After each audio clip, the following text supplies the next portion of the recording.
exposed, forever on the defense.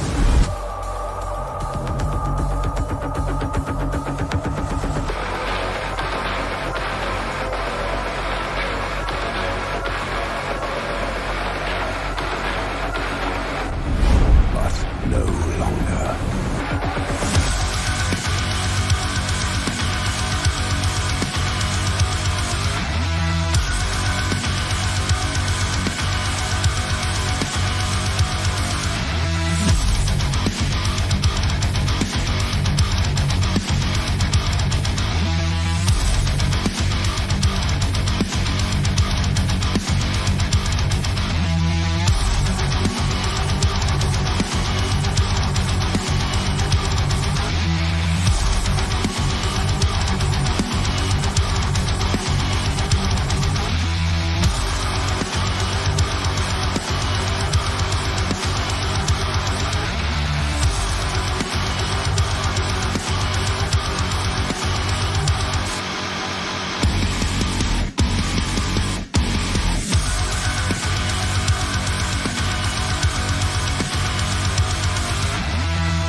Welcome to the stream, my friends. Hope you guys are all doing well. Welcome back to rounds 3 and 4 of this Swiss tournament. Should be quite a bit of fun. So today we're going to have 2 best of 5s here on stream. And if it ends up going a little bit short, we may actually do some free-for-alls or something afterwards. But probably just going to be the 2 best of 5s. Got some other stuff I need to work on today video-wise, but we'll see how it's going. Welcome, guys. Should be fun. The dreaded hot dog eagle is ready to descend upon my foes. Yeah, the intro makes even parallel parking epic. Oh man, I don't know about that. But yeah, you know, the Doom soundtrack is pretty damn good. There's some tracks on the new one that are pretty decent on the new 2020 game, but I honestly think that the 2016 BFG division is like hands down the best. It's so good. It's so good and tasty. Yes, here we go indeed. So the tournament has had a couple changes. A few players did drop just because scheduling was very tough. Obviously, we have a pretty big time difference with the Chinese community. So we had a couple people drop. So just to kind of look at things once again, it's myself. Enticity has replaced Soothsayer. Fisstech is still playing, of course, ever-chosen champ. And then Iskandar has replaced Falcon. So once I get replays from these guys, I'll actually do similar streams. So for example, when Enticity is able to play all of his opponents, and if he's willing to and wants to, if he sends me the replays, I'll do a stream casting those as well so you guys can see. So essentially my current record based on what you guys have seen is 2-0. Obviously at the end of the tournament, whoever has the best record, probably including wins and losses to be a tiebreaker, will win the tournament overall. So currently I'm 2-0. We're going to be playing our next 2 matches here today, and you guys will get to see those, and it should be quite a bit of fun. So on that note, we're going to be loading into the first match here in just a second. So let's go ahead and find this bad boy and make sure we're on the proper game one. Let's do it. The Gladiator boss theme from Eternal is great. The only thing they fear is you. Yeah, that one's really good too. I feel like it's kind of hard to top the BFG division though. That one just feels so good and tasty. You know? You know what I'm saying? Let the games begin. Yes, indeed. So this was a really, really good series. I had a great time in this one, and pretty much every single series I played in this tournament was very, very contested and very, very close, which is definitely makes for some good viewing here. So let's go ahead and jump into game one. Game one, of course, if anyone's ever played against me in a best of 5, I pretty much always pick Empire first. So in this matchup, we did have double bans, so I'm pretty sure I picked the Empire and I banned Dwarves and I banned Vampire Counts, I believe. Vampire Counts versus Empire is a matchup that Empire can do. It's one that I just don't like. So I decided to ban that bad boy, but it could potentially have repercussions later, right? If I ban Vampire Counts and then want to pick a faction that, you know, doesn't want to face them, kind of got to feel it out. So here it is, guys. It's going to be my glorious Empire facing off against his Bretonia. So apparently somebody was telling me that in the Chinese metagame, Bretonia is considered to be a top tier faction. Not to say they aren't here. We saw Bretonia do very well in the Everchosen, right? They were able to just claim a ton of wins and have some really good performances, but they're more popular there is what I'm saying, as like a first pick and something that you ban and whatnot. So I certainly think that's quite cool. So my front line is going to be the classic swordsmen and Sigmar Sons. No flagellants this time. I wanted to have some shields against peasant archers. We have the silver bullets in the back, Hellblaster volley gun mixed with a cannon. So going pretty heavy metal into the artillery, backed by 2 Demogryphs with halberds, Volkmar the Grim, and a Jade Wizard. Now, you don't need as much healing with Volkmar, but if you are going to be bringing expensive Demogryph Knights, I think having regrowth is like a must, because they have pretty big HP pools per model, so you really want to be able to heal those guys up. So for my opponent's army, he's got the new and improved Foot Squires. So in total, let's see, 1, 2, 3, 4 Foot Squires, going really hard in that department, which is something I really didn't expect. He caught me off guard. You know, most Bretonian players I face these days with Empire, at least here on the Western servers, tend to bring like chaff units, like men-at-arms and kind of cheaper stuff like that, and then have more cavalry. But in this case, he went with a very, very heavy core of Foot Squires backed up by peasant archers. For his cab, he's got Knights of the Realm mixed with Questing Knights and the Defenders of Fleur-de-Lis. And of course, the very, very classic competitive pick, Fey Enchantress Double Paladin. Honestly, in almost every single matchup in the game, they're going to be the best choice. Maybe with the exception of like Lizardmen and factions where you need like a Lewin character to punch through big armor. But generally speaking, Fey Enchantress Double Paladin is the recipe for success. If you are a Bretonian player, what you do is you just kill your opponent's mobility, you kill you know, anything that's not infantry, and then even if you lose the other battles, Fey Enchantress draining aura plus your characters can just kill like pretty much infinite infantry with their healing and whatnot. So Hero of Rome, you know what? Hero of Rome, I've had pretty good success in my tournaments with Empire versus Bretonia. I've always felt like it's a pretty even matchup. Normally I go with Franz, because Franz is really good at bullying the paladins and pushing them out.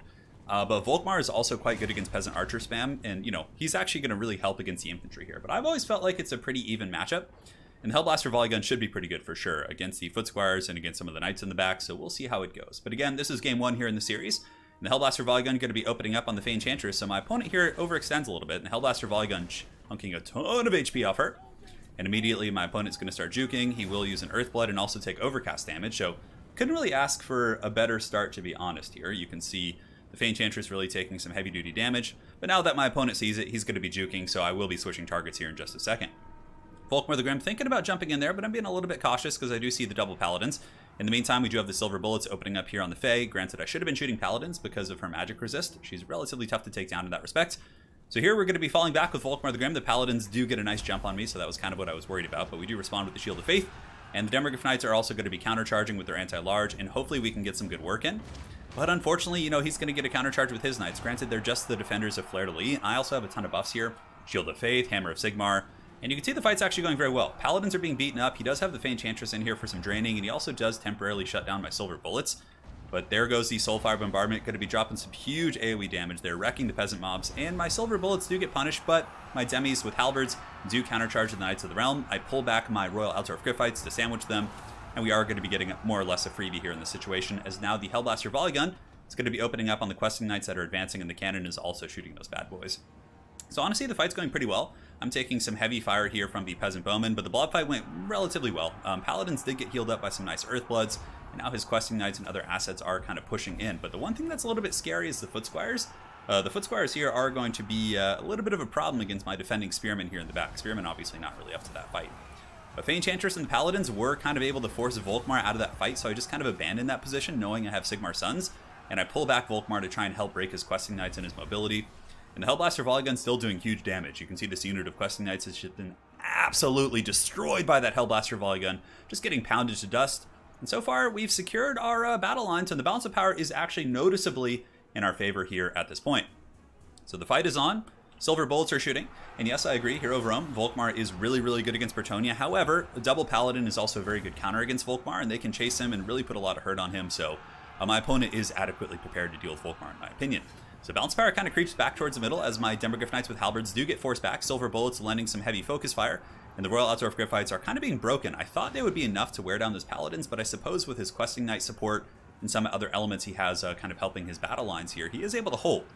Here the Foot Squires trading pretty cost effectively, working through my Spearmen, trying to get my Spearmen over here to intercept the Defenders of Fleur-de-Lis, which are trying to get a freebie on my artillery, and thankfully for me, my Demis, both of them probably will be coming back here in a moment. Volkmar the Grim stands alone, and for the first time in the game, the balance of power looking a little bit creepy for me here, as Volkmar is being hunted down by the double Paladins as well as the Fey Enchantress, and they're both faster than me. He also did a really good job of getting one of the Paladins in front of Volkmar, so I'm kind of like really struggling with my mass here, so I'm going to be having to send my Demogryphs back in, and hopefully they can just bunker bust my situation. Here comes another charge here from his Questing Knights. My handguns are still alive though, which is definitely nice. My Silver Bullet's going to be falling back here. As far as the backfield goes, he's got more or less all three Peasant Archers online. Soulfire Bombardment going down there, trying to just pick off any Bretonian pursuit. And the Demogryphs with Halberds have charged in to intercept the Paladins, but there is spear support on the ground, and the Paladins seem to be getting the much, much better trade, which is definitely tough. Hellblaster Volley Gun still going strong. It's still firing and just kind of blasting into Peasant Archers back here and his cav units. Pretty much all the Bretonian cavalry is offline. We do have Questing Knights back here, and I think, yeah, a couple Paladins, but more or less, like, all the Bretonian cavalry is dead. But Volkmar is taking a ton of damage here. I'm trying to get away, but being hunted, Grand Shield of Faith giving a little bit of support. I'm trying to run through my own Spearmen just to get the Paladins stuck, but they've done a really good job pursuing this entire game. And at this point, I do have the Royal Outdwarf Gryphites kind of in the middle of the formation, so I have a couple options. I could run right up the pipe and probably sweep down all of his Peasant Archers, which I thought would be a good plan, but the Hellblaster seems to be doing a pretty good job of that. So here, trying to get back, Volkmar the Grim is retreating through some of his Spearmen. The Paladins are relatively healthy. I think this one's at about 60%, the other one's at 100, despite taking a ton of damage all game. The Enchantress has done a really, really good job healing them. And this other position, my cannon position, is a little bit compromised. Some brave Spearmen of Sigmar trying to hold back the Battle Pilgrim lines, and my Silver Bullets have repositioned themselves to provide some supporting fire. But the torrents of Peasant Bowman fire have been doing a really good job against my Royal Outdwarf Gryphites, and you can see these guys are really having a pretty bad problem. Pretty bad time here, man. 13 leadership, running for the hills, being focused down and chased by a horde of unwashed peasant bodies. Nobody loves this, and the Hellblaster Volley Gun definitely has gotten some huge value this game. I actually think it's quite a good pick against Bretonia. If you guys see the value, the Hellblaster has gotten 1800 value, which pays for itself plus 700 gold. And it did much better than my Great Cannon, which probably didn't do much of anything. Now, Volkmar the Grim is dying to the Paladins. Like I said, they're faster, and now that I've run out of supporting elements, I'm being hunted down here. So probably got to rethink using Volkmar against Fey double Paladin. Now, with a character like Franz, for example, Franz can bully the Paladins. He can almost three-shot them with Gal Maraz and Reikland Runefang. And Volkmar will help you win the infantry fights, but really, I think Fey double Paladin is so prevalent in the meta in terms of competitive play, and Volkmar really is not very good against it. So otherwise, you have to use Demogryph Knights or Powder to take down those characters, and I don't think that's an efficient way. So originally, you know, I had Franz in my build, but I kind of had been playing against a lot of Peasant Archers, and I wanted someone who could penetrate, eat those shots, and be really annoying. But on that same note, you know, Volkmar did okay. 1600 value. He helped against the Foot Squires, which you can see none of the Foot Squires did that great. 615, like 300 here. They didn't really accrue a ton of value, but nonetheless, my opponent did a great job that game. Like, he was behind pretty early in the game, but he kept his cool. He played well, and he was able to get back there and take the first game off me there. Hellblaster Volley Gun, 1800. You know, the Great Cannon, like 600. I felt like the Demis did pretty good with 1,000 apiece. Silver Bullets also got 1,000. So many things in our army did click and did work well. But at the end of the day, I think cutting the Great Cannon, just getting some more resources, like some cheap Empire Knights, for example, some Shock Cavalry, and replacing Franz with Volkmar, especially with the Lifecaster, it's going to be really smooth. And Franz can easily beat down those Paladins. He could have sniped Fey Enchantress. There's many tools that could have worked much better. But that's what's so great about playing in these events against solid opponents like my opponent here. Unfortunately, I don't know how to read his name. But, you know, you learn... Like, if you're playing, you know, in, I guess, suboptimal environments, you're not really, like, learning, like, even if you're able to win against, you know, opponents, you might not be learning like what's wrong about your build, but facing games like this and like coming back, you know, thinking you're winning and then being defeated like that really shows you the glaring weaknesses in your build. And I really felt it there. As I wasn't able to deal with the paladins. Like the demis weren't able to do it. Not with the Fey Enchantress draining and also healing them and all this, you know, chaff here on the ground. So that's a loss. Eat a hot dog. No, please, Anakin, I'm too weak. So that was game 1 in our best of 5. And now, my friends, we shall be loading on over to game 2 here in just a second. We'll see if I can get back on the board or if I'm going to be crushed by the might of this foe here. Game 2, yes. Game 2 is going to be my Wood Elves against Greenskins. And you guys have seen this matchup almost every single time here in this tournament, which is pretty hilarious for sure. Let me make sure I have the right games here. Yep, okay. So many replays from this event. Yeah, Fey with the double Paladin is really nasty. It's really tough to deal with for sure. Yeah, Hero of Rome, for sure. The Paladins are tough. I think you need a Franz type character to beat them down. Like, push them out of the formation. The name is Ying Shi, is it? Thank you for the translation. I was able to copy it from his Steam account, but aside from that, his name means Cherry Blossom Time. All right, sounds like fun. All right, so here we are in game 2. Let's make sure everything is good and load back into the game here. And here we are, game 2. He is up 1-0 here in the series.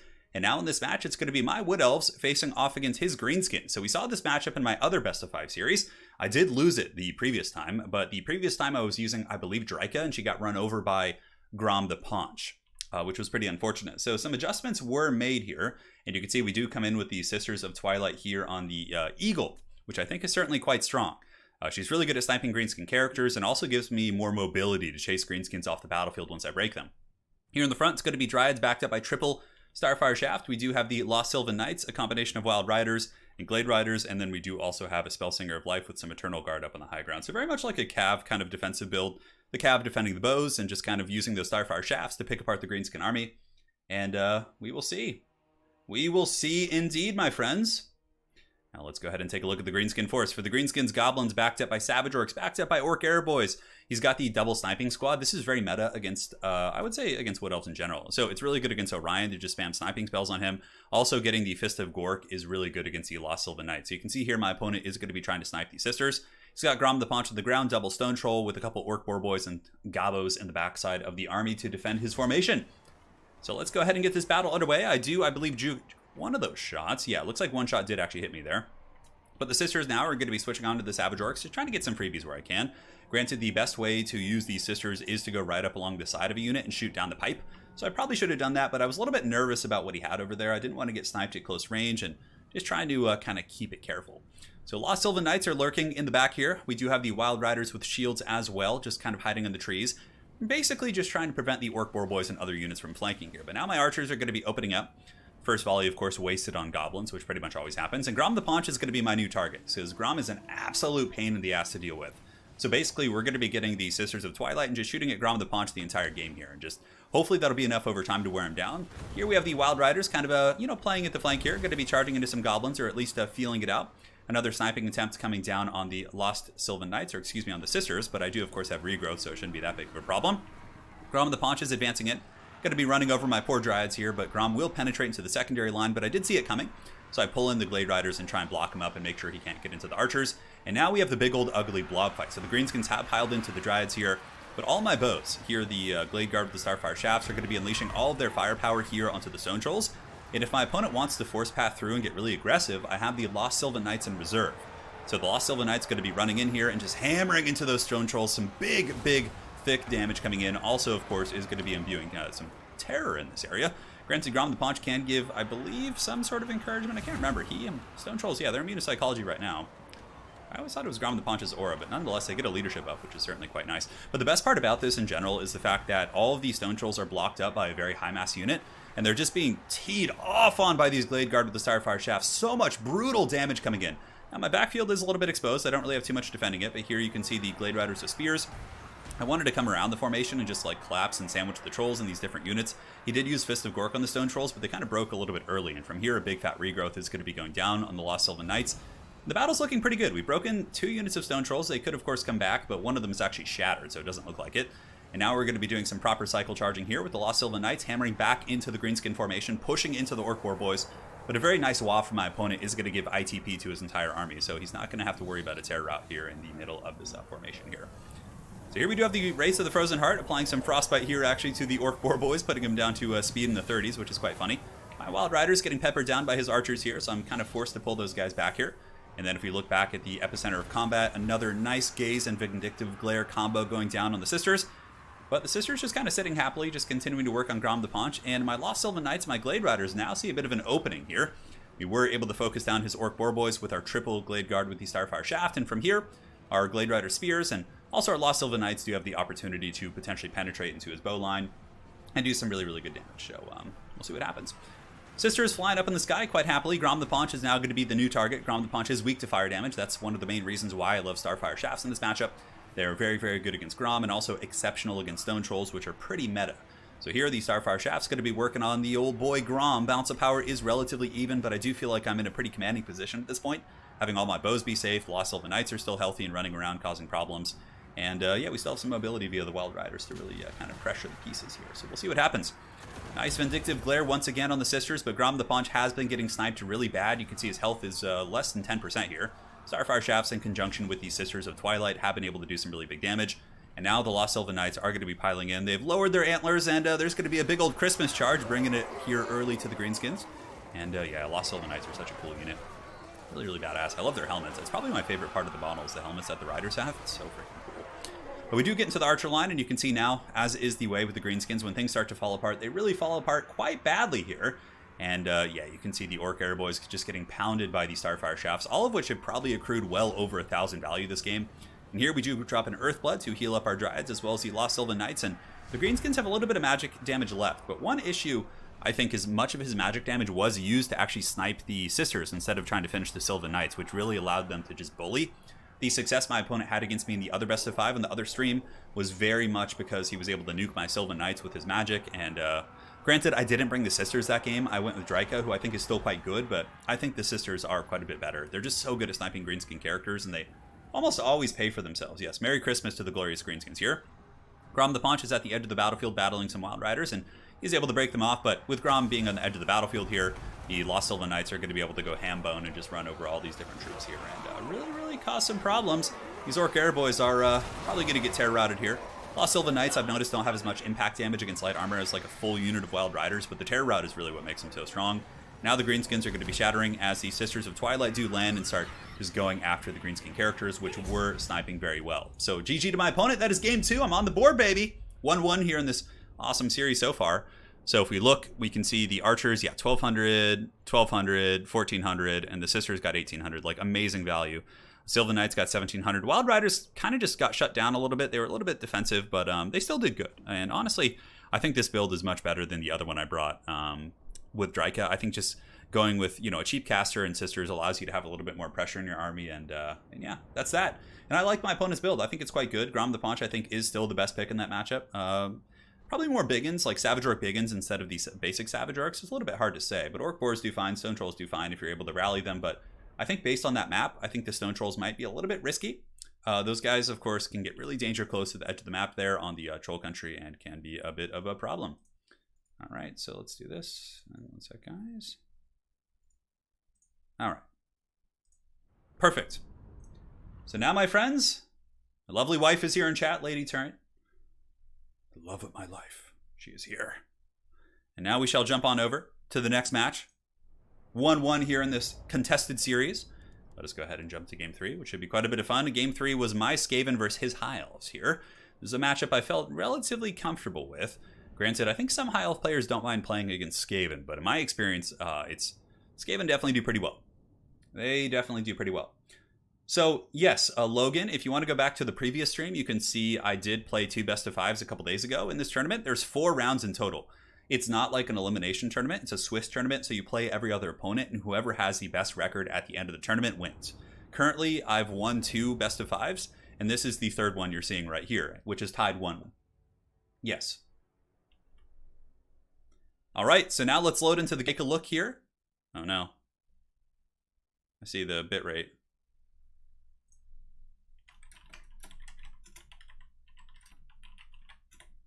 One sec, guys. We'll be back in just a moment.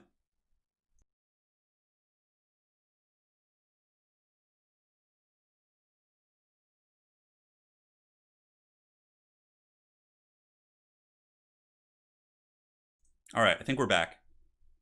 I think the worst is behind us. Yeah, my bitrate just kind of like spiked for a second and then it went back to normal, so I think we're okay. Thankfully, it didn't happen during a game. It was just like in the downtime in between. All right, so let's go ahead and pause this. Just get ready to load in. How is the quality seem? I'm going to sip on some tea until you guys are back and you can let me know if it's all working out. The Dwarves? No, but I can tell you there will be Dwarf games in this stream today. I did play Dwarves both in this series as well as the second series we're going to be seeing here, so... Yeah, I saw the bitrate like tank to like 0 for a second, but I think it was just a temporary blip. It should be fine now. Yeah, let me know. Let me know, my friends.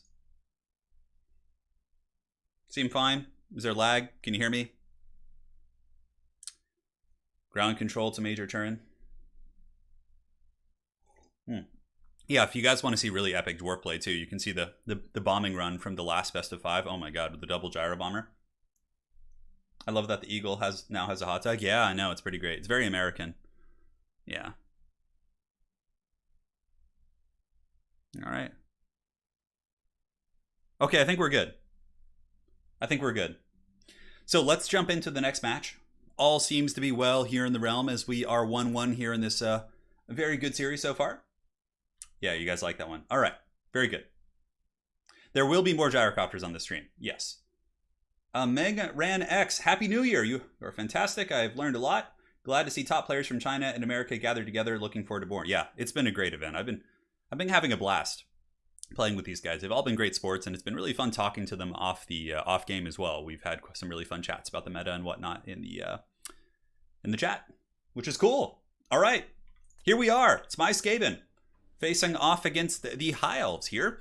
So for my build, we do have the Morse Guitars, Hellion, a Plague Priest, a double Warp Lightning Cannon, which was I was inspired by Hadri's to use the Warp Lightning Cannons in this matchup. Pit Fighters here in the back, Throt the Unclean, backed up by a Brood Horse. We have a pretty good single entity Goon Squad. High Elves typically do abuse that quite a bit, right? You see the Phoenixes and the monsters and all that sort of stuff. So I figured having enough annoying monsters to fight back would be good. And Poison Wind Mortars are just like the hard counter against High Elves. They kill their infantry, they kill their archers. It's just so good. On top of that, we got a couple Wolf Rats, one here and one here. And that is pretty much it for my army. Very much a defensive Warp Lightning Cannon build. And we have Skaven Slaves just guarding the backfield. So should be good. Thanks again for the donation, man. And we do have the Flamespire Phoenix backed up by Teclis here. So we got Peclis up in the sky, the very expensive man himself. And for some reason, it's showing me, yeah, there you go. Show me Teclis's unit card. There you go. Front line's going to be Spearmen. Spearmen everywhere. We do have Lion Chariots of Krace, which aren't bad against Skaven with their 30% missile resist. Illyrian Reavers into the sunset, and more Narnia Lions here on the far side. So let's get this party started, guys, and have some fun. I'm glad to hear you enjoyed the hot dog stream. I certainly had a great time. I'm going to try and see if those guys want to do more. Do something like another eating type challenge, or maybe where it's not so much the quantity of what you eat, because that's really punishing, but something that just like tastes really nasty or is really spicy. I think we'll do something like that, which could be fun. So my opponent coming here, clearly looking to probably get a bombing run with Flamespire Phoenix, so I'm just kind of following him with Throt and, my Brood Horrors and my Goon Squad here, just because if he lands, I want to make sure I have good countermeasures. Now, the Mortars in the front doing some fat damage to the Spearmen. We do also summon some Clan Rats here, and now the Mortars are going to be switching their shots onto the other Spearmen there. So far, so good. Warp Lightning Cannons haven't really been able to make good contact, because my opponent has been flying overhead, and also his other units, which we've been trying to shoot, have been kind of drifting on the flanks here. But now the Warp Lightning Cannons are going to be opening up, one on the birds here, or actually I think on the Lion Chariots, I can't quite remember. Anyways, Clan Rat Summon is mucking up these units and also blobbing them for the mortars, and here in the front we do get the landing from the birds, and Throt the Unclean plus the Blood Horror, the Brood Horror, are going to be jumping in here and attacking these units. And it looks like my opponent's going to be using a Fiery Convocation. It's so funny, I'm not used to seeing that, so I didn't even know what was happening. I was like, is that a Fiery Convocation? That's a little bit of damage. I mean, it kills one Skaven Slave, doesn't even break the Wolf Rat, so I really didn't take too much damage from that. But this fight is going pretty well. I do summon my Rat Ogres. We're able to pin down many of the big monsters. So you can see here the Flamespire Phoenix is being attacked by the Brood Horror, both of which have Creature Killer. And we're getting some huge value right now. Now, as far as the backline goes, this is where things get really ugly for me. He's going to be charging into the backfield with 1,000,000 Reavers. So what I do is I pull back my Pit Fighters of Hell's Deep, and they're going to be attacking into the Reavers here. I also pull back the Morse Guitars Hellion. My Plague Priest is going to be dropping summons, and the Wolf Rats are also going to be collapsing here. So basically, I just need to get him off my artillery pieces and keep this monster fight going really, really well. You can see here Teclis is having a little bit of a problem being surrounded by Rat Ogres and beaten down by the Brood Horrors, and also Wolf Rats there are, I believe, applying some poison, which is quite nice for sure. But Warp Lightning Cannons haven't really been shut down, which is good. Morskatars Hellion with the magic damage really helping to peel off many of the cav units, which are pressuring in the backfield. But more and more of the Reavers are swarming into my back line, but the Pit Fighters are immune to psychology. That's why they're a very good Rat Ogre unit. Those guys are not going to break to a terror route from the Flamespire Phoenix, and they will keep holding until the end of days. Now, as far as the bounce of power goes, massively in my favor. We've been able to really punish the Techless land with our Goon Squad here. So you can see the Wolf Rats have really been able to hunt him down, and it looks like there was some sort of a net going down or something there. Maybe a net wore off? I'm not sure. Oh, he broke. Oh, he like broke as he cast it. Okay. Well, nonetheless, the net does buy him like a split second he needs to get away. So Techless is able to survive and get back up in the sky. But the problem for my opponent is both Warp Lightning Cannon crews are just minorly pushed off. Neither are killed. So if I can just secure this backfield, there's pretty much no way that he's going to be able to do anything about it. So here they come. Warp Lightning Cannon crew getting back online. Plague Monk summons being dropped. Morskatars Hellion doing AoE damage with its nice little warp discharge. And also the Pit Fighters fighting well, but now comes the big Chungus Rat. The big rat who makes all the rules is coming back. Throughout the Unclean and the Brood Horror, going to be jumping in there, and those guys certainly hit pretty hard and also do cause terror. So the basic spearmen, who are not immune to psychology, certainly could be running here. And yeah, the big monster mash is upon us. The High Elf armies are scattering to the winds. You can see here the Reavers and all these other mobile units are going to be running for the hills, and we'll see how it turns out for them, as even the Flamespire Phoenix does break. But Peckless has come back. Looks like he did use a Potion of Koroi to get a little bit of healing, and I would imagine he's probably going to try and stabilize that Flamespire Phoenix here, and he does succeed in the cause. But not before my ugly Skaven Monster Mash is able to break off most of his pressuring elements. The Lion Chariots of Krace are broken here. The other Lion Chariots are going to be heavily focused by Brood Horrors, which are an excellent counter against Chariots. High Mass, Poison, those guys do some serious work, man. And now they're going to be doing it to it. Warp Lightning Cannon, this one's still online. The other Warp Lightning Cannon is online, so despite his big diving effort of sending back like 4 cav units and the 2 chariots, we are able to secure our position. Although it looks like a bombing run from the bird might be able to finish it off. It's a little bit hard to tell. No, it doesn't quite look like it. Now this Warp Lightning Cannon is back online. It's going to start shooting at Techless up here in the sky. We just need to fend off the Lion Chariots back here, and now that we have double Warp Lightning Cannons, even if he wants to kite us and cycle charge and things like that, we still have answers against that, and the Warp Lightning Cannons are just blasting Techless up in the sky, and all 3 of my big monsters are in perfect health, which is a really, really bad omen for him, especially considering I still have Remoldered, so even if he were able to hurt the Morskatars Hellion, I would be able to heal that bad boy back up and really do some decent work here. So far so good. The High Elves flying overhead. Here comes Techless, perhaps looking to do some sort of witchcraft here. Not really sure. Maybe another Fiery Convocation, but no, it looks like a Regrowth is going to be going down, which will buy the High Elves a little bit of time on the bounce of power, but there's not a whole lot they can do considering there's 2 Warp Lightning Cannons here. And the Brood Horrors, of course, massively faster than the Chariots with about 10 more speed, are able to catch it, but seeing blood in the water here, seeing that he does have this character here on the ground, Techless has landed. The Brood Horrors are going to be running over there with the Creature Killer active, and also some Wolf Rats back here I've kind of forgotten about. Morskatars Hellion fighting the last of those units. Oh, a big Fiery Convocation. That could actually do some decent damage here. Could this be the wild comeback? We will see. It's going to be going down. And it looks like it kind of hit the crew, but the Warp Lightning Cannon still endures. Morskatars Hellion, definitely quite nice, getting some magic damage in there, and also adding the Zap Zap effect. Peckless, though, did some decent work, actually. It looks like against... I think those are just summons, so not really too much. This is pretty much the last stand of the High Elves here, as the Bird Force is going to be trying to fight off the Skaven Rat Pack. But, you know, definitely Skaven can do very well against single entities now with their, Brood Horrors and all those different characters. Whereas before, it was a little bit tricky for Skaven to effectively deal with these monsters. You could do it with, like, Deathmaster, but aside from that, it was kind of tricky. And, like, Hell Pits are very slow, but now you have, like, a maneuverable unit that can really punish those threats. So we do go up 2-1 here in the series. If I win the next game, this best of 5 is over. So we'll go ahead and jump into the next match here in just a second. Let's update the scoreboard. Take a look at all the goodness here. And Techless, despite kind of getting punished, Techless still got some really, really good damage, which was cool. Chariots did okay considering 750, and the Bird also got 1300, so he still was able to get some value despite those units kind of getting punished. But Throt, 1700, Brood Horror, 11, Morskatars, 13, and the Warp Lightning Cannons didn't do too much, but they forced him to come in, which then gave me a good engagement. So at the end of the day, it was a worthy affair. So well played to my opponent. Now let's go ahead and jump on over to the 4th game here in this best of 5 series. Again, if I win this one, it does close out this series, but fear not, my friends, we do have another series coming up after this. And I'm trying to remember this one. Yeah, was this? Let's see here. Which game was this? What planet am I on? Yes, Dwarves versus Chaos. So this game I played a standard dwarf build, and you guys will see it in action. This is like a standard Dowie build. It's not like a gyrocopter cheese. Very well-rounded, and it's a build I've had relative success with in the past, more so against characters like, you know, Big Bird and things like that. My opponent actually brought Sigvald, so this should be kind of interesting. How do High Elves deal? No, there are gyros here, but this isn't the gyros you guys are looking for. That will be happening in the next series. All right, so let's go ahead and switch here. 2-1, and we'll take a look.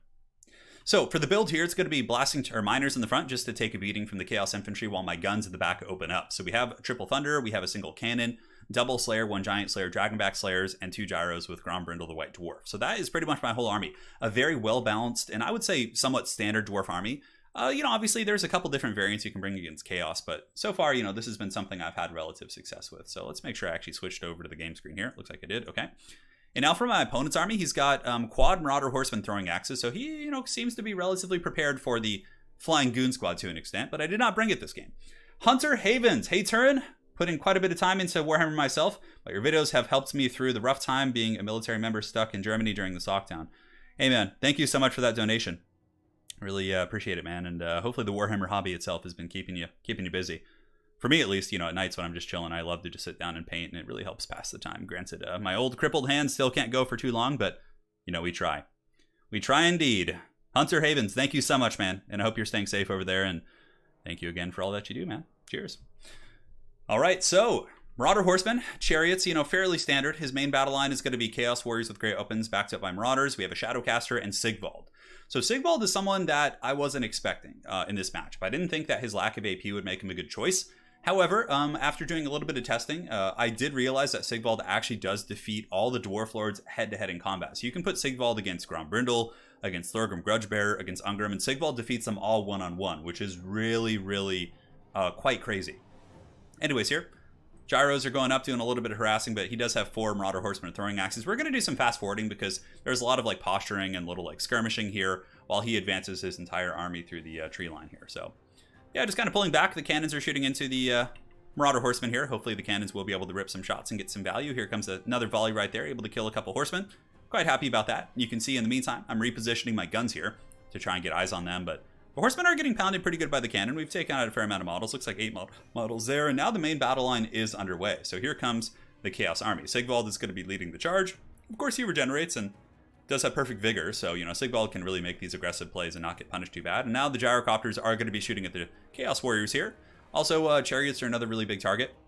But nonetheless, the Dowie guns is trying to get some freebies on Sigvald, but Sigvald is able to dodge those shots pretty effectively. So very good control there from my opponent. Now, in the back here, the Marauder Horsemen and the Chariots have flanked my army, which is definitely very stressful. I have some Dragonback Slayers kind of in position, as well as some Giant Slayers and a layer of guns awaiting for their advance. Gyrocopters, in the meantime, now going to be switching their sights here onto the Chaos Sorcerer, if I'm not mistaken, and the Dowie guns are going to be opening up here onto the Chaos Warriors.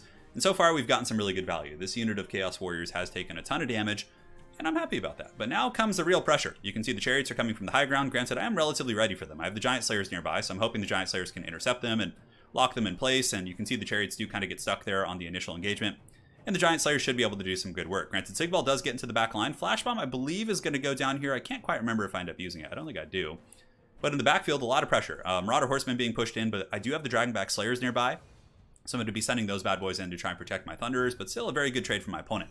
Looks like a Pendulum's going to be going down to the front. It does blast my Miners there. Not the most high-value target, but from a tactical perspective, it's quite good. It does open up many aspects of my army, like these 2 Thunderers.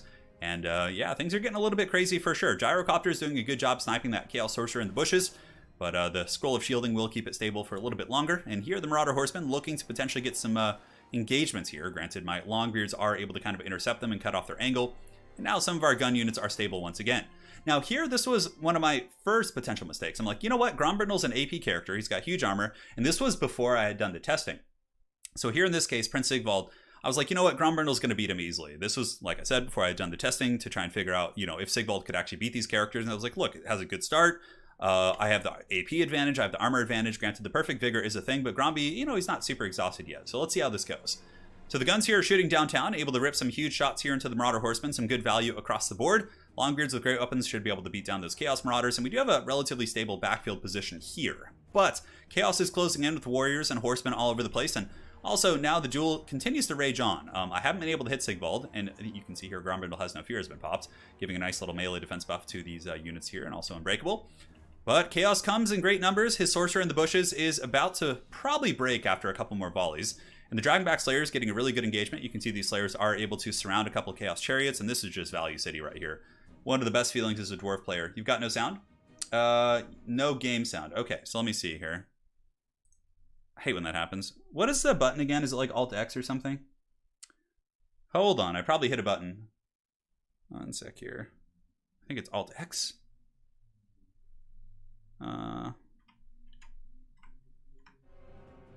Yeah, still no. It's like Alt-X or Alt-Z or something. No. Okay, that was not it. That pulled up some like big weird overlay. Is it Alt-X? Yeah, do you guys remember what the hotkey is? I do this all the time. No, there's no game sound right now. Even though I have it turned on, I must have hit that stupid hotkey on my keyboard, which I have to change. You guys are always able to tell me what it is. So let me know before we continue here, because I know that's definitely part of the experience. So yeah, I'll just stand by and have some tea until you guys are ready to give me that bad boy. No, that's just the music. There's no sound of combat. That's the problem. Oh, that's some delicious tea. You hear sounds, but it's the music sounds. It's not the combat sounds. There's no like gunfire. There's no battling. You know, all that kind of stuff. It shouldn't be. I mean, this is how I record all my videos, and you guys can typically hear that. Alt F4 enable sound. I feel like that's a trick. So Control S. Hold on. Let me minimize and ask here. 1 sec.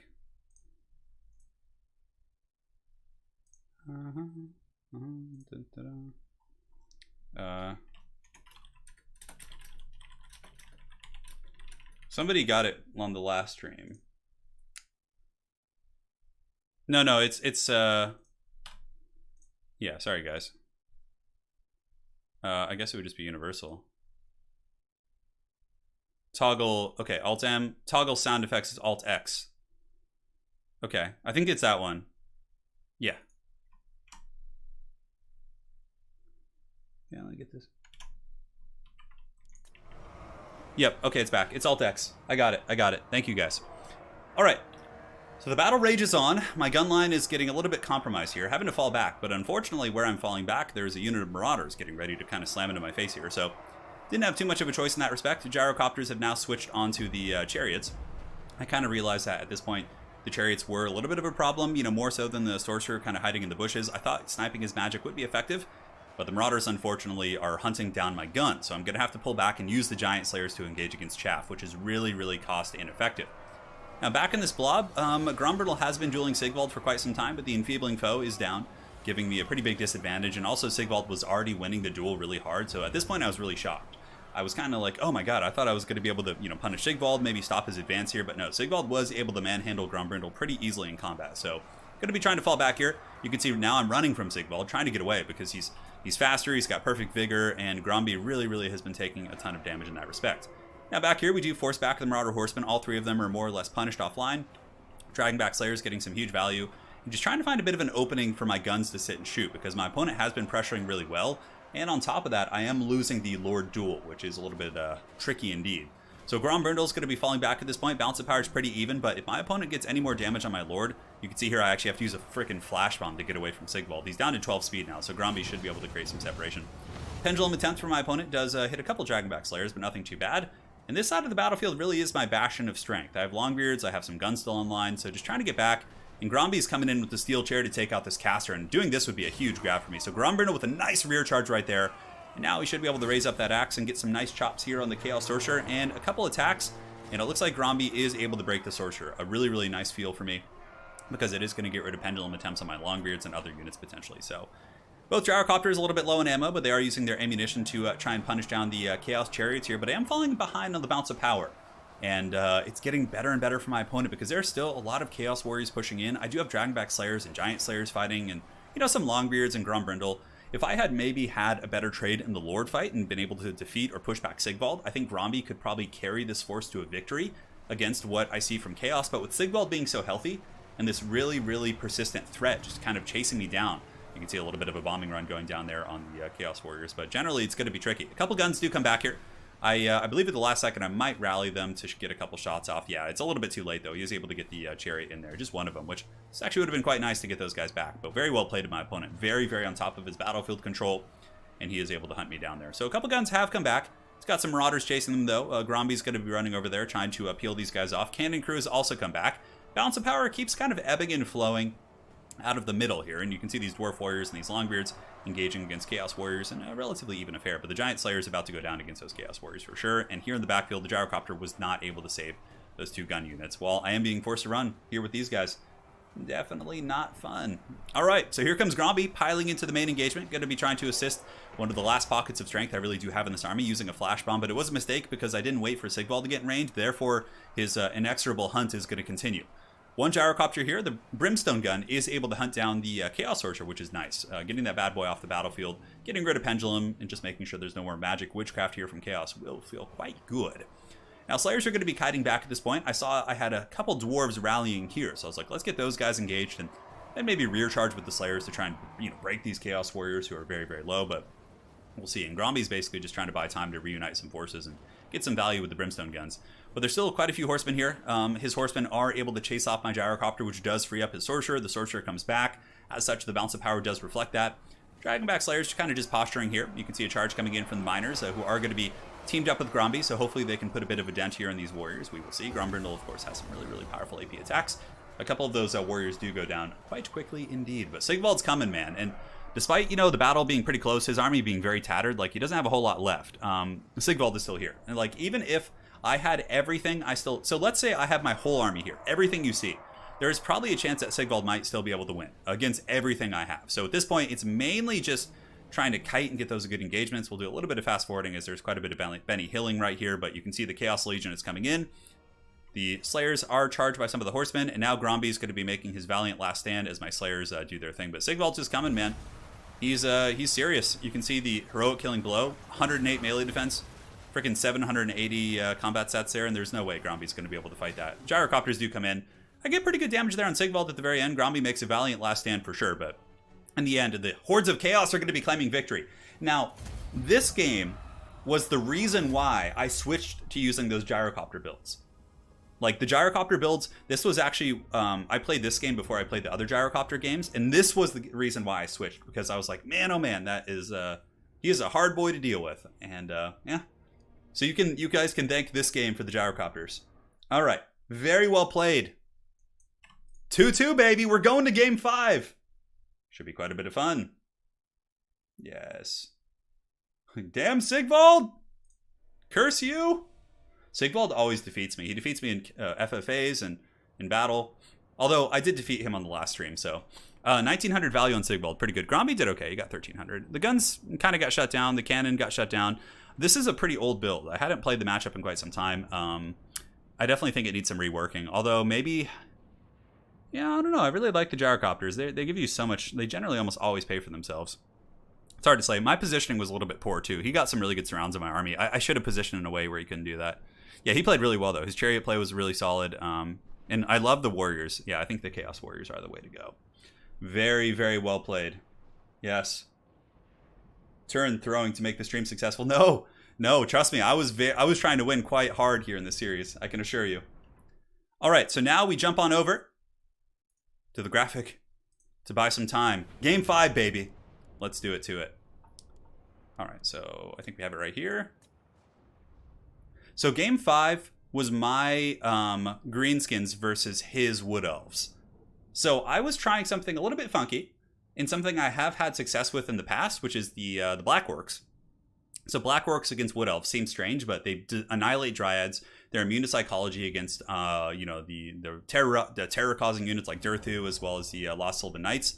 So let's go ahead and jump into the match, guys, and have some fun. So here it is. Boom. Now, here we are. It is time. It is time. The Black Orcs are here, and like I said, they seem like a strange choice, but sometimes they can really catch your opponent off guard with their immune to psychology and their armor is really difficult for the Wood Elf infantry to deal with, right? Dryads are really going to struggle there, and pretty much everyone in their dog brings Dryads in the Greenskin matchup. So we got those with some Goblins. We got a little Goblin Archer line, Night Goblins, a triple Orc Boarboy Biggin here in the back, which with their 85 armor, they trade very well with the Wood Elf Cav, actually. We have Skarsnik, a Goblin Big Boss, and a Giant River Troll Hag with a core of Skirmishers. Now, this is the army, my little Greenskin force, but I did not see this. I did not see this, guys. And just take a mental note of what's lurking here in the trees. Very unfortunate I deployed on this side because I'm going to be pushing right up this hill and he'll have this huge flanking force. Big mistake on my part not scouting that tree line. Now for my opponent's army, he does have the Eternal Guard. He's got Dryads. He's got Drake on the ground. It's kind of like rock, paper, scissors in this matchup. If they go with Orion and Ariel, Skarsnik usually trades well and wins. If they go with Drika, she beats Skarsnik typically, not always, as you'll see here in this game potentially, but Grom the Paunch annihilates Drika. It's very much like this rock, paper, scissors. It's always quite stressful for sure. But really just Dryads and Archers, kind of like similar to what you saw. He's got Starfire Shafts, but I didn't bring Stone Trolls, so they're not going to be quite as effective. Nonetheless, we're going to be moving up, pushing up the hill here. A little bit of a focus fire coming in. You can see the Glade Guard with the Starfire Shafts trying to put out some Daka here. Do a little bit of fast forwarding as we posture this army up the hill. And here they come. The Black Orcs moving, but again, I'm completely unaware of this Vanguard here. What are the odds of that, man? That the Vanguard was in that one spot. Oh my god, it just hurts my soul just looking at it. And yeah, we're moving, man. Starfire Shafts are going. Thankfully, we do have a little bit of cover hill here on the hill. The Giant River Troll Hag is nearby. She's got her Spirit Leeches on call here for the Lost Sylvan Knights. And the Black Orcs are getting pounded pretty good, which is pretty painful. Those guys really getting melted down, and it begins. So we're moving.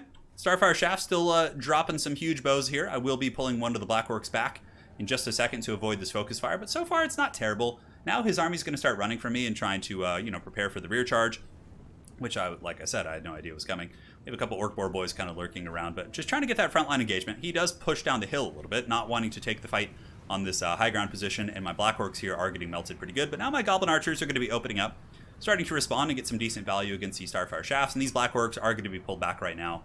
And hopefully we'll do the trick. Black Orcs are going to be engaging against Dryads here in the front, and the Black Orcs will take almost 0 damage. If you have a Black Orc, they could probably solo like 3 or 4 Dryads by themselves, just like one unit. But Drika is going to be piling in, and now the flank is coming, and I did not see this at all. I was so hyper-focused on the frontline engagement that I did not see the Glade Riders. I just didn't expect the Vanguard. Like, they were so close to me that I didn't think anything would come from that position. So Drika is going to be using the Dryad Summon, the other Black Orcs going to be piling in. But though he is getting this backfield engagement, I do get my Orc Boar Boys and countercharge at the last second. And on top of that, my Goblin Wolf Rider Archers are going to be getting into his back line while his Starfire Shaft's actually really getting wrecked by my Goblin Archers. And I will have some tools to dive his Archer line. So the fight is underway here in the back line. Skarsnik and company will be getting ready to fight. Now we have a big disgusting blob fight as my Orc Boar Boys kind of countercharge here. I have some Goblins piling in. It's going to be a messy affair. In the backfield though, my Goblin Wolf Rider Archers still getting some nice Daka here into the Starfire Shafts. Black Orcs have penetrated despite Drika. They've been able to break the Dryads, and now they're pushing into the Eternal Guard. We're getting some really good focus fire here for sure, while the Orc Boar Boys here in this position are able to defeat his units. So big, ugly monster match, and honestly, it's not going bad. We're doing okay on the Bounce of Power. Granted, he is player 1 here in this game because he had to send me this replay, but it's pretty even. Spider to Bad Moon is active, giving anti-large to everything here. So all my units fighting this brick do have anti-large now, and also they do have immune to psychology from the Wa. So that's going to prevent terror routes and things like that from happening. So I'm hoping that that situation on the high ground will evolve to be a decent one. So here comes the Glade Riders with Archers, or excuse me, the Wolf Rider Archers, and they're getting some great damage in. Also a couple openings here. You can see his Archers. Some of them are running for the hills with some Dryads. The Black Orcs have really proven to be a huge asset here in this game. The immune to psychology presence, they've been grinding on the low ground, really doing well. And yeah, right now we're just kind of chasing into Archers and kiting back many of these units, but the high ground fight is very messy, like I said. So I did misclick there, I think, or no, I got the Spirit Leech on the Lost Sylvan Knights. Skarsnik's still in there shanking, Goblins doing their thing. We have a big boss here. It's really not going terribly. Despite how bad of an engagement it was, we're still holding on, man. We're still holding on. So here comes the Goblin Wolf Rider Archers, and those guys are going to be screaming into the Starfire Shaft, so we are able to swarm those guys. We get a very nice engagement and potentially shut those guys down for now. Lost Sylvan Knights are pulling back, trying to save the Archers, which is a smart play. The blob fight probably wasn't going. They didn't take a lot of damage, but they did lose 3 models, and I felt like I was starting to stabilize in that position. Here, the Glade Riders with Spears and the Dryads are getting very worn down. However, the Bounce of Power still is in my opponent's favor. The Lost Sylvan Knights being healed up here has been very good, and yeah, my apologies. The nameplates are mismatching the Bounce of Power this game because he sent me this replay. I accidentally had saved over it, so he had to send it to me. So it's from his perspective. Anyways, Dryads here, still fighting the good fight. Eternal Guard getting in there, and now that the Wa is gone and all my magic support is gone, I'm starting to feel the burn a little bit. However, our backfield harass is going well. Our little Wolf Riders and Goblins are pushing back many of the archers. The only archer units he has, I think, are these two, which are in very, very bad shape. But Skarsnik is being hunted by Dryka, and this is kind of the rock, paper, scissors of it all. Skarsnik is very good against monsters, but against Dryka with Enfeebling Foe, and her kind of, mono-y-mono dueling potential, she's able to really outtrade Skarsnik there, which is really starting to affect my army. The Orc Warboys holding Spider to Bad Moon, giving a huge anti-large buff, and the Lost Sylvan Knights actually taking some big, big damage, but I think the big, deciding factor here is going to be the fact that Skarsnik is probably going to be dying to Dryka. And even if I fight back against Dryka, it's only going to make his army stronger, which is very, very scary indeed. Goblin Wolf Rider archers just kind of crumping around the flanks, looking for some openings, and we do see another archer unit here, potentially, that we could charge. All his cav units are broken. I mean, if we really look at the not Greenskin army, but Wood Elf army, it's just the Eternal Guard and Dryka here, with a couple Lost Sylvan Knights once again being Spirit Leeched and Mithered, so those guys are going to be forced back. And little Wolf Riders still getting some good shots, man. But another Malevolent Summon, very, very well played from my opponent here, because I was trying to pull back with the Orc Warboys and do a cycle charge, but he had a beautiful summon here, and he was able to block my Orc Warboys and really punish them here. So Dryka's now kind of in the blob, which is potentially an opportunity for me to goon her. We got Skarsnik, we have the Hag here, we have a Goblin Big Boss, and we use They Need Stab, and now Dryka is starting to take a lot of damage. I was feeling a little bit desperate here. I was kind of like, okay, this is my last chance. If I can maybe kill Dryka, I could pull the game out somehow, some way. Lost Sylvan Knights are very, very low at this point, but his archers have come back online, and yeah, I was a little bit lapse of micro here. Not that I think it would have saved this whole battle overall, but these guys definitely need to charge in there. But I think I was so focused on peeling off the Lost Sylvan Knight. So Skarsnik does get terrified, and now army losses is going to be kicking in, and my opponent does win the series. Very well played to him. That surprise ambush 100% cost me the game. He got right into my archer line. He forced me into an ugly blob with his summons. It was just an absolute disaster. If I needed to see that coming, to throw some chaff in its way, to start using Spirit Leeches and my magic to slow them down and keep them from getting into the center of my army. But ultimately my opponent did a really good job. Dude, I did not see that coming. He blindsided me so hard with that. As far as this build goes, I think it's fine. The Black Orcs did okay. 1,000 gold here almost and 500 here. And these are the ones that got focused down. So that's really not a bad performance. You can go with Biggins too. Biggins do a very good job in this matchup. But I still do like this build. Skarsnik has his Prodder. You have Spirit Leech. You have really good tools against the Sylvan Knights. But yeah, Grom the Paunch is probably just still better even. Because his presence is so powerful. Like getting into archer lines and doing that kind of damage. So very, very well played to my opponent here. It was a great series, but that's the thing. Like when you're in these, I remember it was like game 5. I was like so focused, but like my attention lapsed for just a minute, and that cost you the game, right? That's what happens here, right? On these fierce high levels of play. So very well played to my opponent. So currently in this tournament, we are 2-1. We've won 2 games, and we've won 2 matches and lost 1. So now let's go ahead and jump on over to the next one. Very well played to my opponent. He was a great sport. And really, learned quite a bit about my builds. And also, learned about Sigvald from him. I learned about, the Dryka kind of Grom, rock, paper, scissors, like how to play that matchup. It was really, really good. Yeah, Dryka steel shared Skarsnik for sure. Skarsnik, like most American and European players I play against in this matchup, almost always bring Orion or Ariel. So my build was kind of designed to kill Orion. I have Skarsnik, I have a big boss, I have, those elements. But against Dryka, which, is a little bit less common, it didn't work out so well. So, well played. Warzag is okay, but if they go Sisters of Twilight, he can get sniped really, really easily in my experience. Yeah, Effigy Foot is really strong. I've thought about it. I have mixed in a couple builds, but you have to be really careful. Like, he can get sniped super hard. So let's go ahead now and get the next battle set up here, this next best of 5. So if I lose this next best of 5, my chances of winning the tournament are pretty slim. I'll probably be somewhere in the middle of the pack. However, if I win this next best of 5, there still is a chance that I could be in contention for, the top 3 of the tournament, maybe even first, depending on how my other opponents do against the guy I just played. So, for example, if Fisstech and, let's say Enticity is now playing in the tournament, if they're able to defeat him, then I will be higher than him in the tournament. So again, it's a Swiss format. So if I can win this next one and go 3-1, there's a decent chance that I could still be in the top running here of this tournament. So very well played to my opponent. So let's go ahead and reset the score and get my next opponent's name here, which I believe translates to like Wind Traveler. Yeah, let's do that. Very good. Yeah, Grom would have been good for sure. But really it was just the ambush, him coming out of the trees there and flanking me and like sandwiching my army. That really cost me the game. And he did a good job. It was great, man. His timing was awesome. Very well played to him. He got me. Got me good. So now let's go ahead and load into the next match. This one was quite an interesting series. You guys are going to be in for a treat here. All right. So game one, let's fire this bad boy up. Just realized the eagle is holding a hot dog. Oh, of course. Of course. That eagle is serious business. It's the American way. It is indeed. So now this first game is going to be my Tomb Kings facing off against his Dark Elves. Now, for anyone here in chat who's a Dark Elf fan, you are going to love this game because he brought Malice Darkblade, and it was actually quite effective. So let's go ahead and jump in here. Here we are. Perfect. All right, guys. So for my army, front line, it's going to be Skeleton Warriors with double Tomb Scorpion, double Ushopti Greatbow, and a Casket.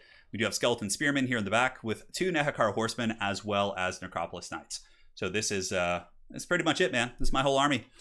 Ushopti Greatbows have always been very strong here, but my opponent with a build I was not expecting in a million years. He went with a Mass Dark Shard build with triple Bolt Thrower and Malice Darkblade. I saw this build, and this was game one in this next matchup. I was like, what the hell is this monstrosity of a build? I have no idea like what this is. I don't know if this is like a common thing, but yeah, nonetheless, pretty badass for sure. This man has already earned some huge points with me bringing your boy Malice Darkblade. You know, I got to root against myself here, but we'll see what happens. So the Casket's going to be shooting downtown, just unleashing some fire here onto the Dark Shards, getting a little bit of damage. I definitely don't have a bad trade in the mobility game. I have Necropolis Knights plus new Nehekar Horsemen, so I felt pretty good against mostly Dark Riders, because his army is very wide. Much of the gold is invested into the Dark Shards as well as the Bolt Throwers here. So right now, Ark in the Black thought about sneaking up and dropping a Skeleton Summon on top of that Bolt Thrower. That was kind of my game plan here, because the triple Bolt Thrower should be able to massively outtrade my Casket, which is a little bit tricky indeed. So Fireball coming downtown from his Sorcerer here. Going to be going into the Casket of Souls. So here it comes. Well, boom, right in the face of my Casket. Definitely hurts pretty bad. Tomb Scorpions are being kept back a little bit careful because of the Dark Shard, so just taking a very conservative approach. And you'll also notice how I positioned my Ushopti Greatbows away and kind of behind the trees here, so they won't get sniped by the Bolt Throwers, and then I can rip some shots. So here Malice Darkblade is an open field. He's hunting down Ark in the Black. His Velociraptor, 68 speed against 76 on Arkin's horse. Isn't it like... Correct me if I'm wrong. But isn't Malice's like Velociraptor supposed to be like super fast? Yeah, I don't know. Kind of a strange thing. I think I remember reading his lore somewhere, and they're like, yes, his Velociraptor is faster than everyone else's and stronger or something. I don't know, some shit. Anyway, some Skeletons are being sent forward, a bit of a sacrifice to buy some time. Here, the Ushopti Greatbows are going to be opening up and just pouring some heavy fire here into Malice Darkblade. Yes, I'll get you guys a Discord link for anyone who's interested in participating in these kind of events and other things. I will get that going. So Spirit Leech plus Ushopti Greatbow Focus Fire on Malice is a very, very sexy way to start the game. On top of that, we do kind of dominate here in the cab engagement. We kill both of these Dark Riders. However, he does have some hiding in the trees back here. He was able to vanguard them, and also the Casket of Souls is getting very, very low. So though we've hurt Malice and his cab units, the old Casket probably not going to be long for this earth, which is going to be a bit of a problem because of all the Dark Shards. I don't have too many good answers against this Dark Shard line, which is not something you hear terribly often. Now the Ushopti Greatbows are going to be focused by the Bolt Thrower, so at this point I'm probably going to have to pull back and kind of rethink my life decisions. But here comes the great ambush in the backfield. You can see the Dark Riders with shields are going to be emerging and going after this Casket of Souls, and that bad boy is going to be going down. So there you have it, man. Casket of Souls, paying the Troll Soul, negative 36. He will be sacrificing another unit for the Casket, but from a tactical perspective, I certainly don't think it's a bad idea. You know, we will probably break them and maybe chase them off the battlefield. You can see our Nehekar Horseman chase both of his units off the battlefield here, which was definitely quite nice. So Ushopti Greatbows are kind of pulling back at this point, trying to avoid some of the pressure coming in from the Dark Shards. Our Casket is able to rip 1 or 2 more shots, I think, before it goes, and gets a little bit of work against those Dark Shards. I was quite happy about that. And Malice Darkblade is low, but Malice does have self-healing with his blade, I think. Oh, looks like he didn't even bring the blade. Interesting. Usually you do see that, but Malice is at about half health, so I was good with that. And here the Bolt Throwers are opening up onto my poor Ushopti Greatbow, the Chosen of the Gods. I haven't lost any models yet, but now he's going to be pressing in with his infantry. So the Bleak Swords are moving up. My army's kind of falling back. I'm just trying to line of sight him, like trying to get behind the trees and the rocks to really make it hard for him to deal with the Greatbows or to snipe them. Here on the far side, Necropolis Knight's able to chase down the Dark Riders, so I've had some really, really good, not respect, but I would say good value from these guys so far. Really have been sweeping up many of that cheap Dark Elf units. So here comes the swords. Now I've kind of taken the opportunity to advance, so both of the Tomb Scorpions are going to be jumping in the front and battling here, but a lot of Dark Shard fires coming in, man. Car Horseman on the flank, able to probably overwhelm these guys. And Arc in the Black does come forward and drop skeletons on top of the Dark Shards to temporarily buy some time for my Scorpions. However, Malice Meme Blade is coming in, and he has popped the Blood Price. But the Great Bows have switched their fire onto him, I believe. But the Blood Price does actually do some damage to himself, so just kind of, you know, kite back at this point and leave Malice to his own demonic devices here. And we'll see how this goes. Ushapti Great Bows have repositioned to get away from the bolt throwers, so now 2 of the bolt throwers, if they want to shoot the Great Bows, have to shoot through the trees, which definitely felt very, very, very, very, very, very, very good. And here, Libra Mortis going down, giving physical resist to this whole blob here, so 44% physical resist and leadership will certainly help quite a bit. Granted, Bleak Swords will defeat Skeleton Spearmen and Skeleton Warriors in combat, just trying to buy time to shut down other elements. Now, right here, this is probably one of the most important moments of the entire game. Malice Darkblade is at 600 HP. He's very low. I saw an opportunity. My Sneaky Snakes right here are going to be going for the kill, so I overcast a Spirit Leech to really tank him down. And if Malice breaks, he actually cannot turn into the demon. So that's what I really was going for. And that's like the main reason you bring Malice is to get the double lives. So I know if my Necropolis Knights right here can come in and finish off Malice or at least break him, the game's 100% over. So we charge in here. And do we get the attack? We do get a really nice attack. He's at 2 leadership. He's shaken. He's at -5, 110 HP. But somehow, some way, Malice survives that and transforms into the demon. So now, get this. My entire gambit, I was like, I'm going to sacrifice these Necropolis Knights to kill Malice. No. Now I'm surrounded by Dark Shard fire. I'm in a really bad position with these Knights, and Malice is here at full health fighting me with Ward Save. So my whole gambit pretty much went into the trash can right there. I lose in a 1600 gold unit, a really, really pricey piece of that Dark Shard fire. I didn't kill Malice, and my bread gets buttered so hard because of that gambit. Now, if I had kept the Necropolis Knights alive and just kept them back and just, you know, dealt with Malice the traditional way, I probably would have been fine. But losing that expensive unit here immediately puts me in the pits in terms of the balance of power. In the backfield, we have a couple Nahakar Horsemen shutting down the bolt throwers. Looks like one of them will be going down here. The other one's about to run out of ammo. But suddenly, you know, our whole gambit, it's all out the window. We have 2 Tomb Scorpions. They're doing a pretty good job in combat here, working down these Bleak Swords. Arc in the Black is still also in very good shape. And remember, Malice is still potentially going to be, you know, dying, right? He's getting Spirit Leeched, he's taking constant damage from Zarkan, but in the most recent patch, they actually did buff him, so he doesn't die as quickly in his demonic form. So another Fireball coming in there, able to get juked there by the old boy Arc in the Black. Some delicious tea. I know how the tides have turned, dude. When I was playing this game, I think I was in Discord with a couple people, and I was like, no! I was like yelling, like, just, oh, so much, like, I was so disappointed, dude. And like, that would have broken Malice. And if Malice had died, those Sneaky Snakes could have charged in and killed those 2 archers easily. But now, I'm the one getting my bread buttered as my army's running here. And Malice, man, my opponent deserves this. What a hero bringing Malice. Apparently, he's actually like relatively meta over there in this matchup, which is kind of cool. But from here, it's mainly just a monster mash. We drop our Ushapti summon to the backfield on top of the Dark Shards, and Arkan is trying to hold back this horde. We get a Skeleton summon off, but Malice Darkblade is just too angry. Bloodstorm is active, doing a little bit of AoE damage, or the Reaper of Souls, or whatever it's called. And he still has some Cold Moon Knights in good shape. Could probably chase down my Great Bows. I'm trying to focus down the Cold Moon Knights here. But, dude, it was so close, man. It was like a quarter of a second, like, on that. I was so sad about that, man. I was so sad. I felt it. I felt that one in my bones. So this is game 1 here in the series. So more than likely, I'm going to be trying to scrap here, obviously, with the Ushapti, excuse me. Another Fireball kind of misses there, which felt good. But Malice is able to kill that Tomb Scorpion. My Ushapti summon is pretty much the Band-Aid, which is keeping my army together. But there's no way I'm going to be able to deal with your boy Malice. Although I think we do end up killing him here at the end with the Ushapti Great Bow Fire, but it's too little too late. Well played to my opponent. Oh my god. I felt the pain. Now, there's a bug with Malice where you can't see the value he accrues on Zarkan. So he probably got like close to 1,500 or 2,000, but it only shows us, you know, the human form or whatever. Yeah, the build's okay. You know, it kind of makes me rethink it a little bit, right? Like the triple Reaper Bolt Thrower. Although, honestly, like, I think just cutting the Necropolis Knights and going a little bit wider with Nahakar Horsemen and Skeleton Horsemen, so you have more, like, harass, I think would have done the trick. But very well played to my opponent. It was a very fun game. And he's going to be going up 1-0 here in this best of 5. Grim way to start the series, I must say. Certainly getting the momentum there in his favor as he goes up 1-0. He had 13 HP, I know. He does.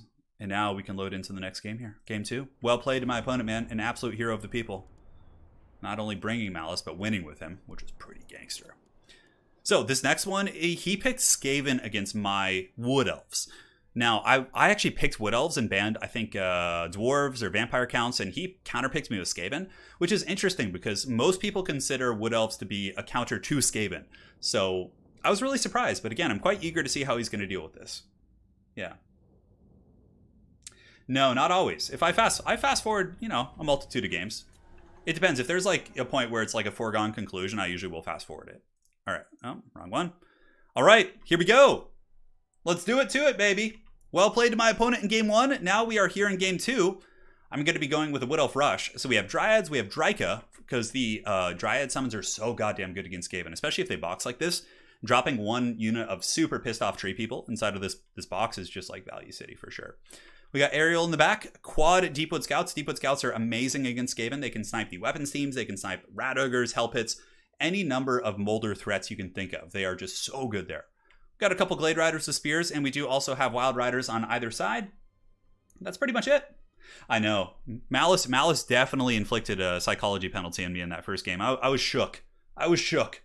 So for my opponent's army, ample magic damage, which I really like. He was probably expecting the Lost Sylvan Knights because Lost Sylvan Knights are so meta. So he's got magic damage from Morse Guitars. He's got magic damage from the Avatar or the Avalanche Mortars. He's got it from Warp Grinders. So this guy is ready. He also has a Greyseer Ruin to get scorched. So clearly he was really expecting the Lost Sylvan Knights. The Haggard Rat box is upon us. Warp Lightning Cannon. It looks like it's going to be Spears into the sunset. So now Aerial is getting sniped pretty good, and the Avalanche Mortars just being the Avalanche Mortars and just doing a ton of damage there against my poor Dryads. But the Deepwood Scouts will be opening up here in a second and should be able to really Shrek many of these Skaven elements. I don't mind Aerial getting sniped because she has healing with Berry Wine, and she's also unbreakable, so it's really not going to affect the status of my army too much. Nonetheless here, you can see the Deepwood Scouts are going to be wrecking the Rat Ogres pretty good, and eventually we'll be switching on to the Packmaster and the Morse Guitars Hellion. So for his leadership kit, he does have a Packmaster plus also the Greyseer of Rune here. Frontline fighting is underway, and the Wild Riders are going to be coming from the flank here, going to be collapsing to the Skaven Slaves, and from there should be pulling back. Granted, he does have a Warp Grinder. And now Dryka is going to be dropping Malevolent Dryads, and this is just Value City, baby. Look at the big old tree there. But the Malevolent Dryads are summoned on top of the Avalanche Mortars and on top of the Natty Bubo Sharpshooters. So, you know, most Wood Elf Lords wouldn't be able to do that, right? But Dryka can really give you this deep free penetration into the opponent's army here. Warp Grinder's going down, does lock down my Wild Riders and my Dryads. Very well played there. The front line for the Skaven is buckling and running, but now the big monsters are coming forward. So we do have the Packmaster plus the Morse Guitars Hellion, but this is pretty good for me because if he does blob up here, I do have a Soul Stealer. So Aerial will be dropping a Soul Stealer here in a moment, but she gets punted by the freaking Greyseer and it cancels the cast, and then she gets shot by the Warp Lightning Cannon, which was definitely very unfortunate. As far as our firepower goes, all 4 of our Deepwood Scouts are, I think, online. No, actually only 3 of them. One of them was shut down by the Mortars, though, and they're going to be just opening up into the Morse Guitars Hellion, while Aerial is kind of feasted on by these Skaven monsters, but she's holding pretty well. Dryka is a pretty good warrior as well, and a Soul Stealer should be able to really punish this pocket. As far as the backline goes, my opponent was able to stabilize his weapons team, so the Avalanche Mortars as well as the Natty Bubos were able to come back online, but my Glade Riders do find a bit of a chink in the armor and are able to jump on top of the Ikid Zap Zap Cannon to shut that bad boy down, and the Soul Stealer also does ravage his entire single entity block. So here the Wild Riders charge in, wreck the Morse Guitars Hellion with the support of the Deepwood Scouts, who've just been firing pretty freely here in the back line. A couple Wolf Rats trying to penetrate and get onto my archers, but for the most part I have a lot of mobility and should be able to deal with them.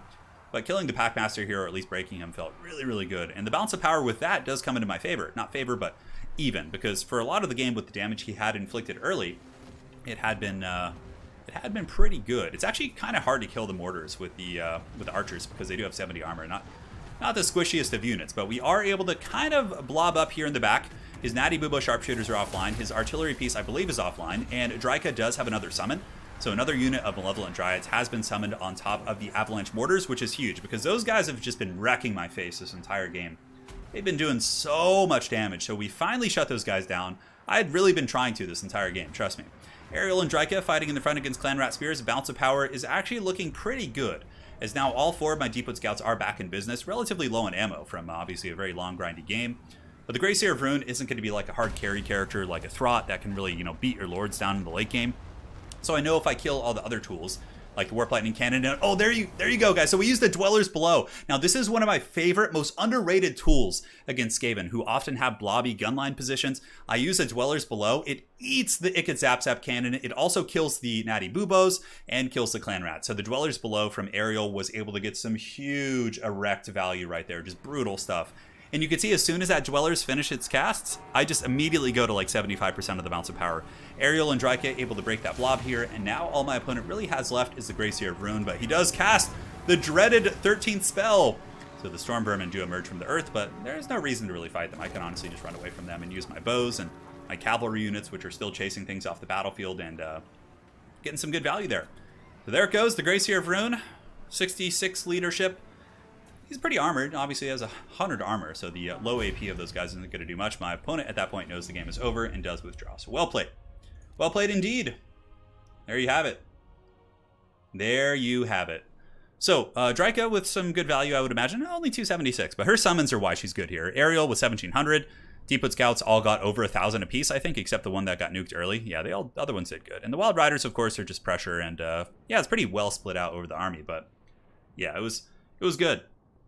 And now here we do have the dreaded Avalanche Mortars getting 1,300 gold value. Warp Lightning Cannon did pretty good. I mean, yeah, his monsters didn't, though. And Morse Guitars got wrecked, and so did the Packmaster. But, yeah, his weapon teams were pretty scary in the beginning. Yeah, there you go, guys. Value City indeed. Let's go ahead and update the scoreboard. We're on. Blood has been drawn. And let us march forward, my friends, and see if we can try and get this series and end with a 3-1 here in this tournament. Let's go to the intro graphic. There you have it. Dwellers Below is really good at, yeah, bunker busting, especially against Skaven. I actually bring it sometimes if, like, you use it in the mid game or the late game against, like, a Warp Lightning Cannon or something. Most people don't notice it, and it just instantly kills it. Yeah. Yeah, correct. So, currently I'm 2-1 in the tournament overall. I've won 2 best of 5s, and I lost 1. They're a very, very close series. And this is the 4th and final one. So, if I win this series, I'll then be 3-1 in the tournament and probably still have a chance to win it, or maybe be at least in the top 3.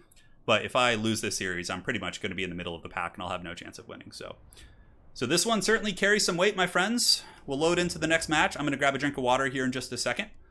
So let's find it and make sure I'm loading into the right replays. I think so. Yes. Yes. And now the moment you've all been waiting for. The dreaded Dawi gyrocopter spam is back, baby. So I had actually lost the game against Sigvald before this, and I was like trying to figure out how to beat Sigvald that it developed to the most awful dwarf kind of box with gyrocopters. So you guys will be seeing that in action once again. It's coming. It's coming. Yes. All right, one sec, guys. I'm gonna get some water real quick before we start this game. It's gonna be a lot of hype going here.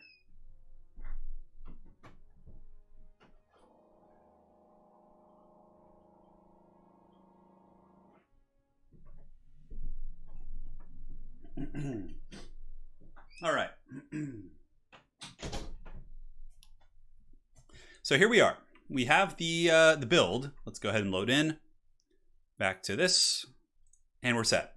So what was really interesting is pretty much every time I've tried this Dwarven Gyrocopter play against players on tournaments here in the West, it hasn't worked very well. I found that pretty much most European and American players bring double Manticore with Marauder Horsemen, and they just shut down and chase your gyrocopters, and it's really unfortunate. But what I noticed in this tournament, this was I believe the second time I've done this. I can't remember in this tournament. I noticed that like their builds were a little bit different, and the gyrocopters seem to have more leeway. Now, if I end up playing in this tournament again, or they invite me back, I think they'll be prepared for it. But in this case, it really seemed to be catching people off guard.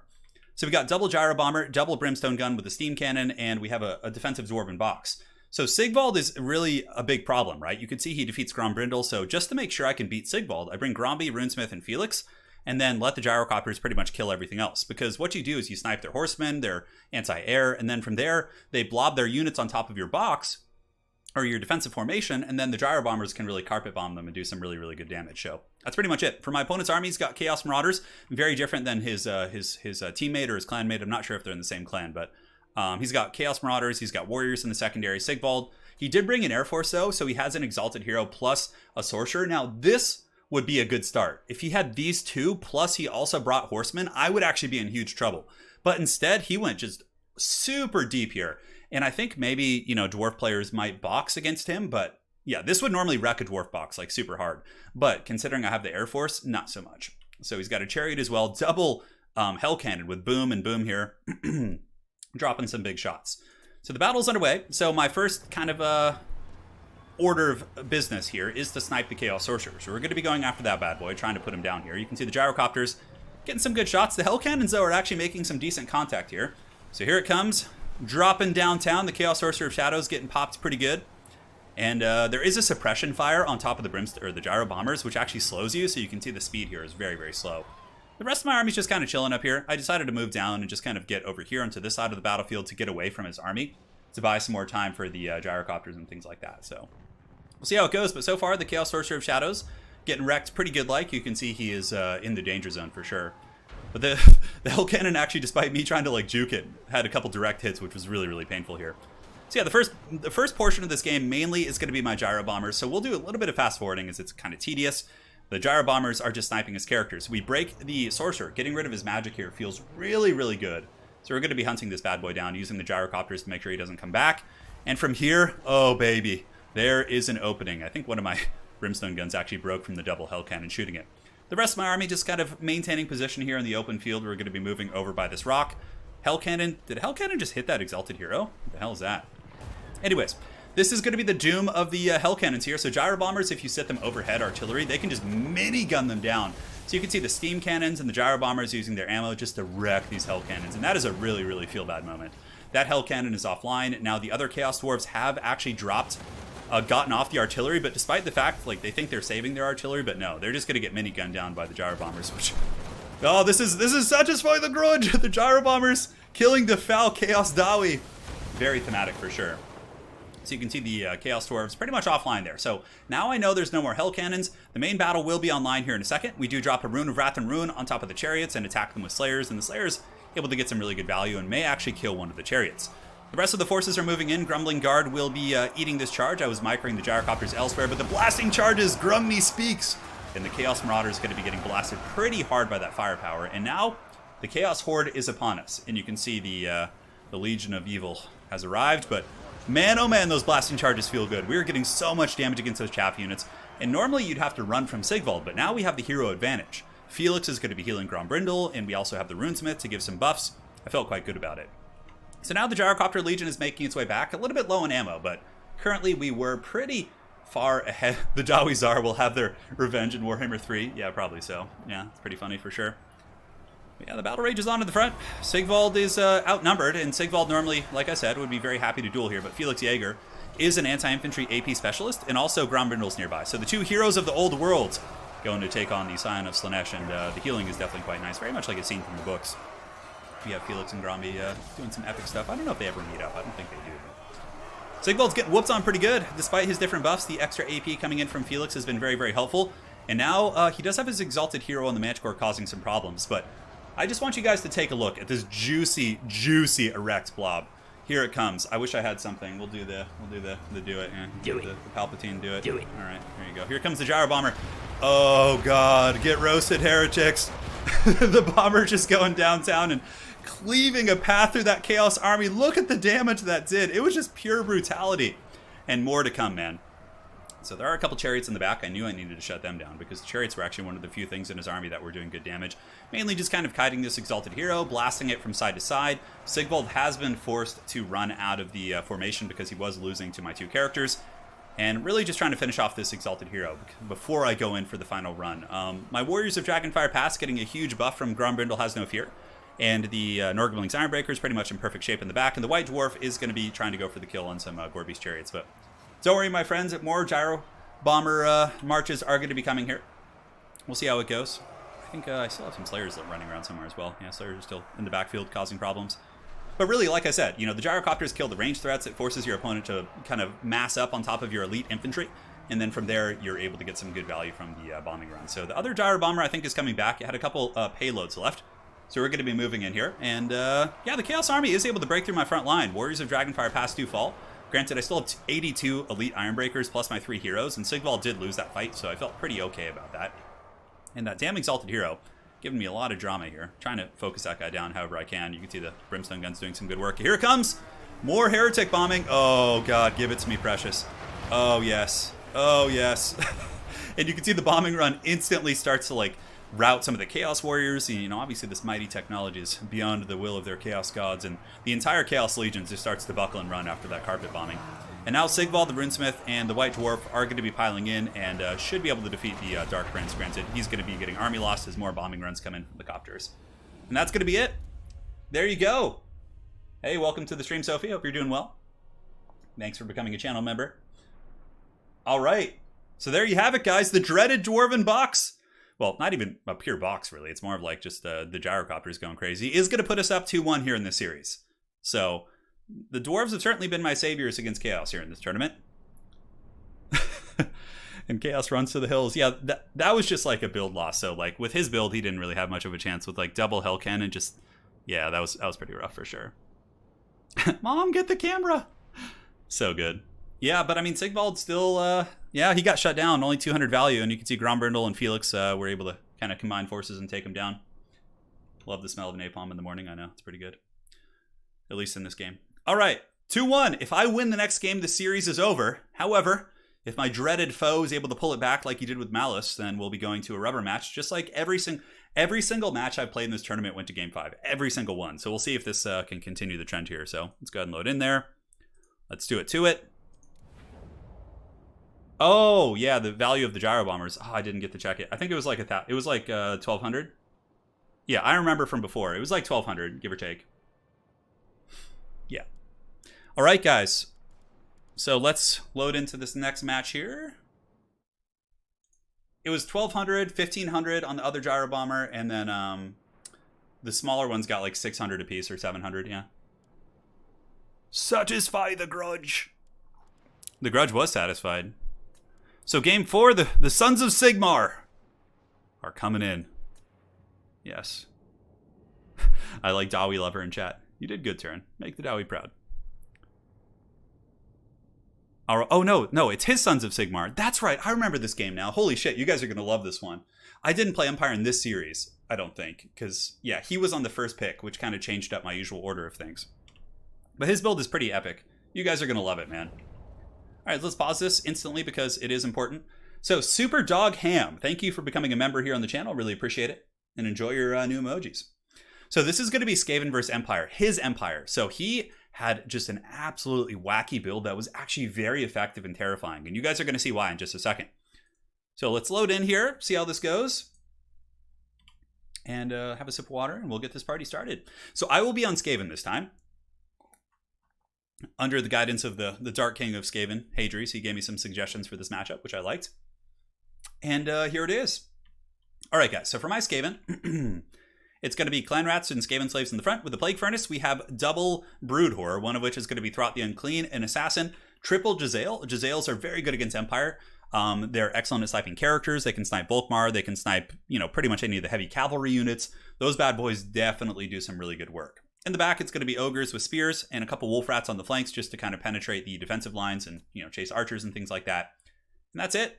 So for my opponent's force, it's going to be the dreaded Swordsman. So he's got a front line of Swordsmen backed up here by Free Company Militia. So check this shit out, guys. This guy is such an ace, man.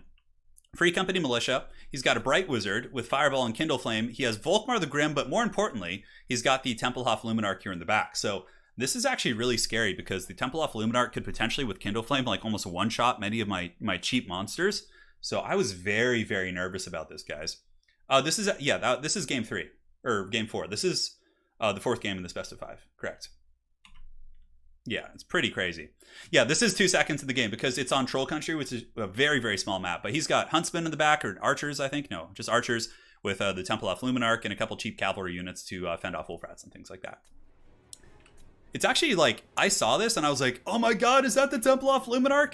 I think I was in chat with like Aerocrastic and Hadries and a couple other folks and Professor Pone while I was playing this, and I was like, oh my god, it's the Templehof! So it's going to be ripping a shot. Here it goes downtown, and it nails my Plague Priest. Look at the damage on that. I was like, oh god, not like this, not like this. I do not want to lose my caster. So what we're going to be doing, I think, is just dropping a summon and then just running for the hills. Yeah, so here's the summon, and then suddenly you can see the Plague Priest is like, screw this shit, I'm going home! It's going to be running. Fireball coming down, going after Throt the Unclean. He is able to juke that, which definitely felt nice. And now all 3 of my Jezzails are going to be opening up on top of the Temple of Luminarch. I really have to take that down because his second shot hits home and just absolutely nails my Plague Priest. I can't tell you how bad that felt. That Plague Priest just got shreked super hard. But in response, we get the Brood Horror, we get Throt the Unclean, we get the Assassin, and we start to really give Volkmar the business.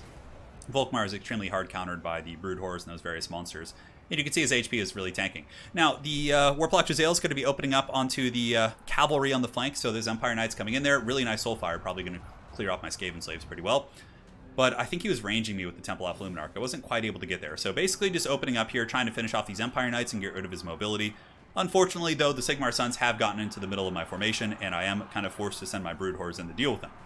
Now, a couple Wolf Rats are able to sneak around the flank, but nasty focus fire coming in. Look at this. All of the Free Company Militia plus the archers are just wrecking my poor assassin. Brutal focus fire coming in, but thankfully, a huge saving grace here. We're able to get the Wolf Rats on top of the Luminarch, and the Wolf Rats are the AP variant, so they can chew through that 60 armor no problem. But my opponent does have a net on the Luminarch, so he was able to net the rats and probably will be able to get away there, but my poor assassin just gets wrecked. I'm surprised he focused the assassin, but nonetheless, not a bad choice. I suppose it was an easy target. So right now I'm kind of in mass exodus. This game was really, really stressful for sure. I'm running for the hills. I'm being pushed back. All my infantry are kind of breaking, and the fact that my Plague Priest was damaged so badly early means that I'm kind of like not having the summons I need in the front. I really need in the front line, right? So very, very stressful indeed. So my last reserves are being pulled in. The Skaven Slaves are being sent in. The Rat Ogres, the Jezzails are trying to get back. Volkmar the Grim is hot in pursuit. But here I did abandon Volkmar to try and go back here and get my Brood Horrors and other monsters to go after his Luminarch. So here comes a shot. Oh God! Oh, here it comes, the Luminarch, baby! Oh, and we dodged it. I remember I was clenching right there. I was puckered up, man. I was stressed. But here comes Throt the Unclean. Now we're going to be diving his whole back line, all these archers. I do summon a Rat Ogre on top of them using Throt. And we're just going to be piling in and trying to do as much disruption as we can. As far as this battle goes, another Fireball being used on my Plague Furnace, which has been able to stabilize and is now getting some summons. The Jezzails, one of the Jezzails I think is shut down, but the other 2 should be able to get back.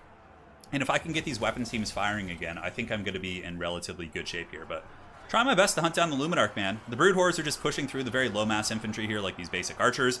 Because I know if he gets another shot with that Luminarch, I could very, very easily lose the game if it's on the Plague Priest and gets rid of my summons and my magic and whatnot. So Rat Ogre summons doing a great job beating down some of the archers, and now we have a huge flanking force. So I was able to Mission Impossible some Skaven Slaves and some Rat Ogres around the flank, and those guys are going to be coming in and trying to push onto the Free Company Militia as well as the fleeing Temple of Luminarch. Back here, 2 Jezzails are back online. Those guys are going to be ripping shots into Volkmar. My Plague Priest is very, very low. He's at 500 HP this game, and the Assassin actually came back as well, but Volkmar the Grim, blasting Sabaton from his speakers, should be able to run those guys over and deal with them the appropriate way. So here, you can see Throt the Unclean and the Rat Ogres were able to get a mass rout back here with the actual Rat Ogres that came back. Couple Empire Knights doing a little bit of disruption, but the Luminarch being shut down and most of his archers and missile line being shut down is quite important for sure. But Volkmar is Volkmar. He is a raid boss. However, Throt the Unclean plus the Brood Horror, who has earned a couple chevrons this battle actually, will be very, very good against him. So if we take a big look at the battlefield, a couple Wolf Rats coming back should be able to feast on these archers, and this was a real feel-good moment. Like this very tattered unit of cheap, annoying units is going to be able to really cause a lot of disruption here in his backfield. So I'm trying to go after all of his missile units. Rat Ogre Blob with Throt and company taking out the Free Company Militia here. They do get terror routed, and my Jezzails did scatter to the wind, so I sent one in 3 directions. I sent one Jezzail this way, one here, and one here, which means that my rats are going to have to, he can't chase all 3 of them, right? He can only chase a couple. That was kind of the whole game plan here. Now, Jezzails are back online, shooting into Volkmar. Definitely feels pretty good. Balance of power is pulling in my favor ever so slightly. Certainly a very, very stressful game, like I said. He still does have Sigmar Sun, Swordsman, Flagellants, a fair amount of unbreakable units. And Volkmar the Grim is, oh, look at that. Those Rat Ogres kind of getting picked off. Free Company Militia have got to be one of the coolest looking units in the game. Oh, these guys are so rad. Granted, they're about to get pummeled pretty bad by the Rat Ogres, and these are some pissed off rat people. How many do we have? 10 of 12 there. I think some archers came back as well for him. Yeah, a couple archers up on the high ground. 26 models here.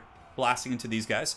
And now we're really starting to pull ahead. The Plague Furnace here, able to secure these Jezzails. The other Jezzails are just kind of kiting into the hills. Going to be trying to take a big circuitous route right here. And Volkmar, there's no way he can deal with Throt. Throt is designed to kill Volkmar, like 100%. Granted, my opponent did have answers to the Brood Hordes with his mass Free Company and also the Luminarchs and his archers, but wasn't quite able to execute that. Instead, killing the Plague Furnace, yeah, you see, he put so much into killing the Plague Furnace and it didn't go down. That definitely really hurts, man. That thing has 280 HP. it's still going, it's still draining, it's causing a lot of problems. So here comes the Soulfire Bombardment. Gonna be going. See what kind of damage it can get. It looks like it mostly just, you know, hits a little bit of friendly fire there. Granted, it doesn't actually do friendly fire damage, but yeah, I didn't have any low mass units, so I guess he was just trying to get whatever damage he could. But the Brood Horde is just hot on the tail of Volkmar, who's also being pressured by some of the Jezzails. These Jezzails on the high ground firing very comfortably. The Empire does have a couple troops back here. They have some archers and Free Company militia, which actually are doing some really big damage against this one Brood Horde. You can see how quickly these things actually die to like any sort of focus fire in that respect. But my opponent probably is going to be getting army lost here in a second. However, he does have a fair amount of unbreakable troops, but throughout the Unclean is able to take him down. And that's going to be victory for the Skaven and a 3-1 there in that series. There you go. A fierce battle indeed. The dreaded Luminarch almost taking me out. Man, my voice is like cracking here. Almost taking me out. But not today, says the God of Death. Not today. Yeah, the Plague Furnace at Zarkend him. 100% true, dude. 100%. All right. So that is 3-1. That is the conclusion of the tournament. So far, my overall record was 3-1. I lost the last series you guys saw, of course. So I'm quite curious to see. Of course, if we look at the players in the tournament, let's go ahead and jump on over and look. Once Enticity, Fisstech, and Iskandar are able to play their games, I will know my overall standing in the tournament. Because basically how this event works is it's the four, and I think the 4 players we played against were like 4 of the top players in the Chinese community who were like the top 4 in some recent big tournament or something. Like their equivalent of a big ECL type thing. And then, yeah, so like I play all 4 of them. Enticity plays all 4. Fisstech does, and then Iskandar does. He also goes by Gilles Le Breton and has gone by a couple names. He's definitely a very good player. So Felcon and Soothsayer did have to drop. They had trouble scheduling their games, but yeah, so it's going to be good. It's going to be good, man. I'm really eager to see. As soon as I can get some replays from Enticity or Fisstech or Iskandar, I'll definitely do my best to bring those games to you guys and cast them, because I think it's going to be really fun to see. But so far, I'm done with the event. Those were my 4 matches, so you guys can see them all now. And I will do one FFA to close out today's stream. Just one, though. I was going to have a relatively short stream today, so I could take care of some other stuff, some IRL stuff. So we can go here. Let's load back in. Well played to my opponents, man. Big thanks to the Wargaming Institute for inviting me to the tournament. And now let's go ahead and do a quick battle. So not quick battle, excuse me, the FFA. No hot dogs this time. So the game is going to be called FFA_T, or no, just regular T. And the password is going to be DEWIT. DEWIT. DEWIT. The Chinese cast say these guys were top 4 in an autumn tournament. That's cool. Yeah, it was. I could definitely feel it. They were all really, really good players. So some good scraps. I'm really eager to see how Enticity and the other guys do, though. I really want to watch those games, man. I told Enticity, I'm like, message me when you're ready. All right. So one free-for-all game to close this out. Yeah, Sooth would definitely do good. Yeah, he would do very good. I think he's played in those events before. So lobby's open. First come, first serve. We're just doing one today. And we'll do a little bit of a Troll Country. You know what? That one's actually kind of fun. The Desert Canyon is a good one. Simon Benjamin! Holy shit, man. Thank you for the fat donation. A 70-pounder. Loving the content as always. Great to see you playing. Yeah, it feels good, man. I really miss playing in these tournaments and things like that. So, yeah. It's good to be back. It's good to be back playing, man. That was enough hot dogs for a couple months. All right, so we got the Marvel Knight 89. Hey, man. He's here. He's ready to party. Let's see if it's someone I know under an alias. And we got Remus. Yeah, sometimes you can see the lobby. Sometimes you can. It's very strange. Yeah. Now you have to eat a hot dog every time. I actually do have a couple left in the fridge. Can my dreaded Warhammer load in time? I don't know. Probably not. You know, there's still one spot. Filling up much slower than usual. I think it's because the password is a little bit different. It's DEWIT, all is one word. It's just like this. Yeah. Simon, man, thank you so much for that donation, dude. That's really generous. Michael Stevens, I might. Yeah, I'll take a look today.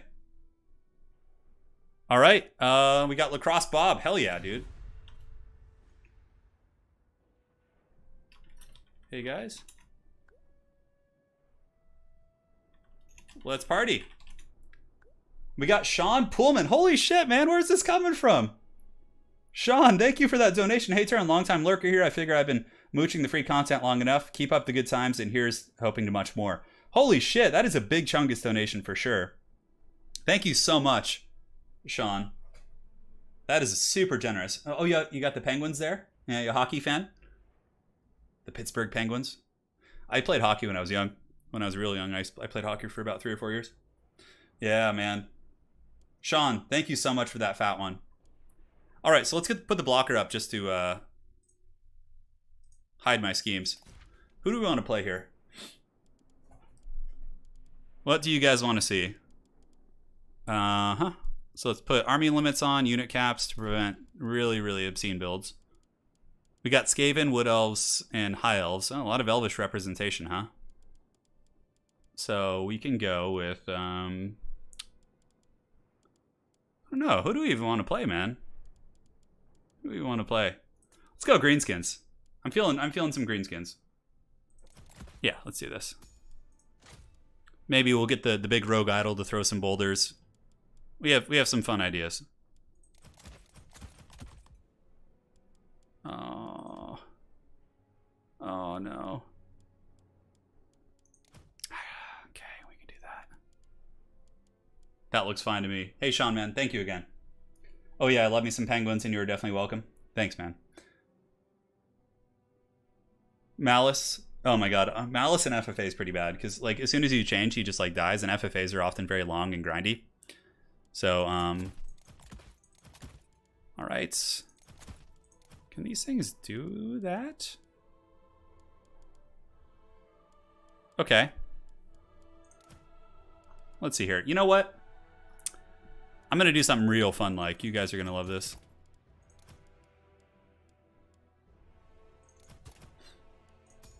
All right, looks good. We don't need this.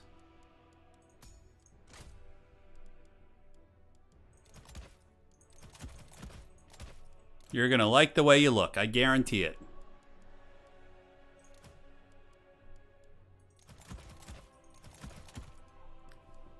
Alrighty. Choices, my friends. Defatus Gabo. You guys want him? Oh, it could come. I'm going to bring something fun for you guys. Don't worry. This build will be quite glorious indeed. It's like, geez, I have so much... This work? What happens on this thing? It doesn't work too well. Sadly. Sadly, it does not. Oh, that's fun. Hell yeah, let's do that.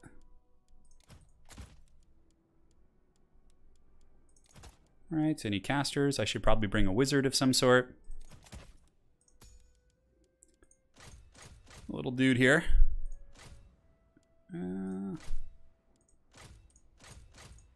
Yeah, it's fine.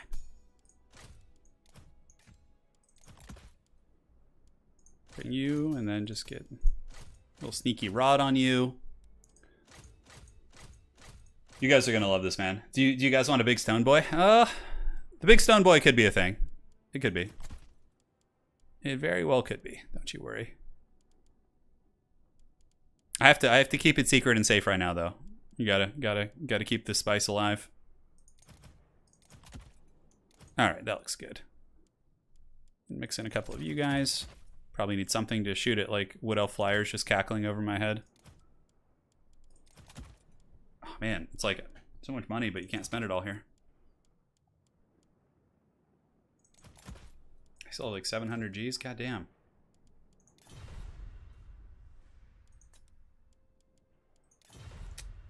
The big chungus. You guys think so? Yeah, the rogue idol's pretty fun. The problem with the rogue idol though is sometimes your position can be like heavily compromised. Like if you get swarmed, he can't like run and remaneuver, so that can feel pretty bad.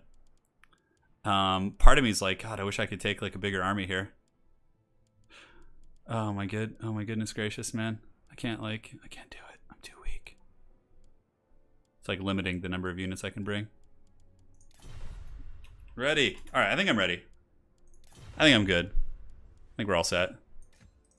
It's got you. How much gold do we have left? Like 1,000 or something? Okay. You know, I always wish that pump wagons had Vanguard. You know, I know it probably doesn't make sense from a thematic perspective, but I'm always like, man, Pump Wagon side Vanguard, that'd be really cool, huh? All right. So let's go ahead and chevron these guys up. Start the battle. You guys want the Grom wagon? The wagon train? Yeah, we got some fun builds, don't worry. You're gonna like the way you look, I guarantee it. We had a donation coming in from Jack in a Box. Thanks for the great content. Hey, you're welcome, man. Hopefully you enjoyed the hot dog stream. I thought that was the magnum opus here on the channel. Just the hot dog feasting. The peak of Total War content. Yeah. Next time I should see if Creative Assembly would be willing to like share that. I wonder if they would. Probably not. There's like scenes of hot dogs being deep-throated on that stream. Yeah. It's dangerous territory. This is definitely a good map for Mad Max. Like 100%. Like it's a big map. It definitely can be. Gojira wants Ironhide. Oh, in FFA, he's so vulnerable though. He's so vulnerable, bro. Yeah. We have Remus, but where's Romulus? Romulus is in chat. Oh, Romulan dog. Close enough. Hot dog stream was, yeah, that was some of the most fun I've had in a long time. Just getting down on those hot dogs. I made the mistake though of getting like wheat buns, and the wheat buns are way harder to eat, my dudes. Way harder. Drinking skin wolf milk. I'm actually allergic. I can't have dairy. I mean, I can, but it gives me like a really bad stuffy nose. So anything with dairy, I just can't do. Yeah. Spicy wings would be really good, I think, because like then you don't feel sick because you're full. You know, that's like, I feel like most people are kind of turned off to that type of a challenge because it's so punishing, right? Like, yeah. Yeah, Grimgore on this map is very, very slow. Let me make sure Marvel Knight doesn't have any questions. Ready up. Let's make sure. All right, we're all set. Well, Gojira, I earned it, dude. You know, I earned it. I fought hard to not eat those hot dogs. Spartacus got it the worst, though, for sure. He had to eat all 6. And it was a shame, too, because he almost won 2 games, like, in a really close fashion. But one of the games, Sparty's power went out. Like, the one he might have won, his power literally went out. But it wasn't, like, decisive enough to just give it to him. It was, like, yeah, it was still contested. Modest, would you ever do Hot Ones or JRE? Dude, if they invited me, I would do either of those. But there's no way in hell they would invite me. You know? Like, they want to bring, like, guests that are, like, more mainstream, you know? Yeah. Okay, I'm going to hide my screen here. Just in case any of the players are watching, just so. And then right before the battle starts, I'll turn it back on, so don't worry. Yeah, Sparty almost got that vampire count one. I felt bad. It was so close, man.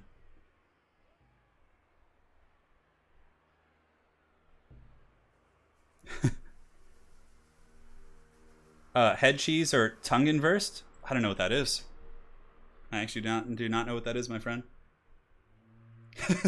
And on the 5th day, God said no wins for Spartacus. Dude, he was so close to winning too. His vampire count game, he played really well. He like hid in the forest, avoided the conflict, avoided being sandwiched, you know. And yeah, it is what it is. Let's see here. What do we got? All right, that should be fine.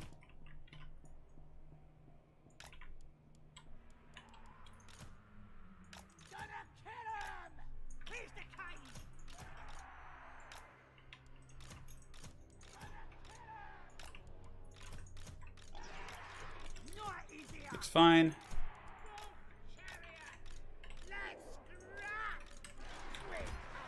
Looks good to me. Get you in position. And you in position as well.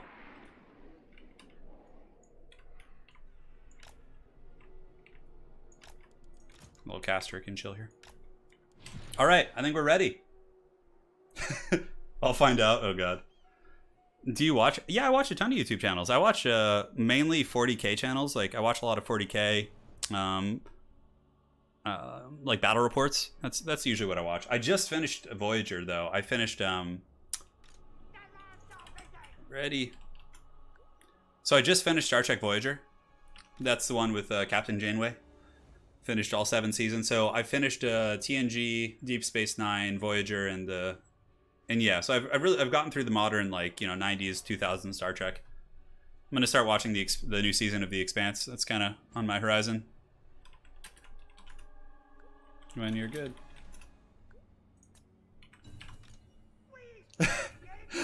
Everyone in chat's like, I'm hearing gobos. There might be some goblins, all right? Might be some pump wagons. You know, Grom the Paunch is a goblin, technically. So, you know, it is what it is. Just waiting for the third player to ready up, because then I can minimize, take the blocker down, and ready up myself, and the game will start right away. So don't worry, guys. I know there's a blocker up. It'll happen. I enjoyed Voyager. Yeah, it had good episodes. I skipped a fair amount. There's just like certain themes. I don't really care for holodeck episodes in Star Trek. I like the more big overarching ones, like with the Borg and things like that. But yeah, it was fun. It was a good time. Yeah, the Doctor was great. He's a really fun character.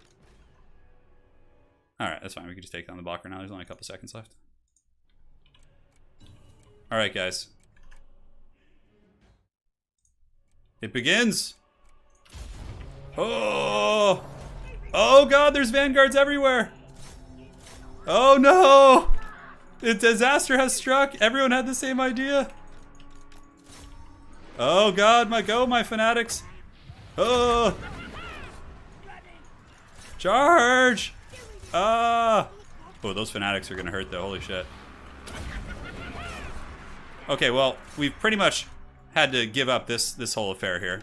This engagement was a disaster, although we might be able to get some archers back here, which would be nice. Alright, so let's keep fighting here. Go ahead and pop this. It seems like the fanatics. Let's go ahead and keep throwing the ball in chains here, which is nice. And this whole force needs to like Tokyo drift around the side now. We've been able to break these guys, but oh my God, the mortars are just wrecking us. Holy shit.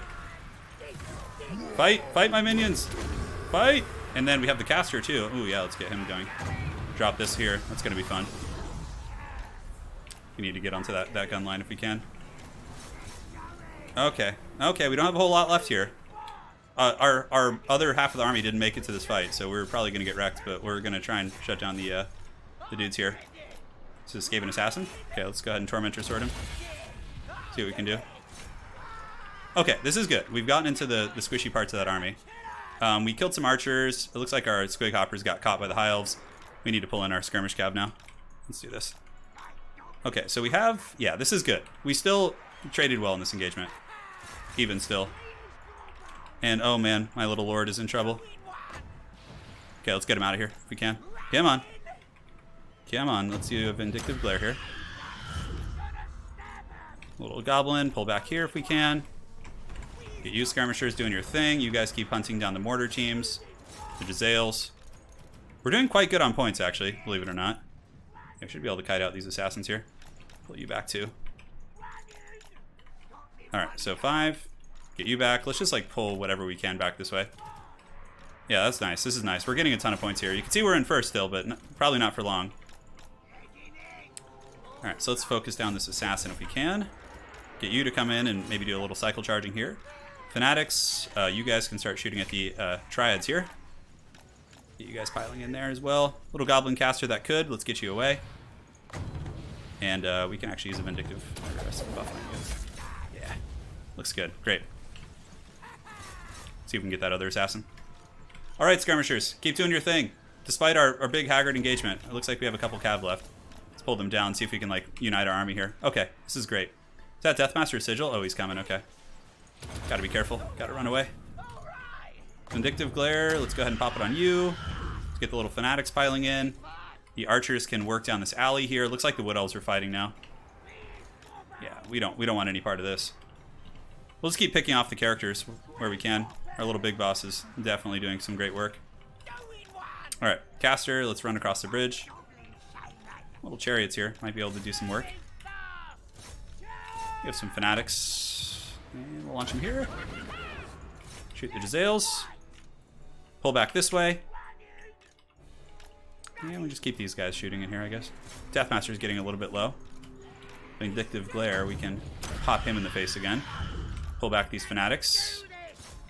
And we actually have ball and chains here, so let's go ahead and do those and then see if they can hit anything. That doesn't look like it. Okay.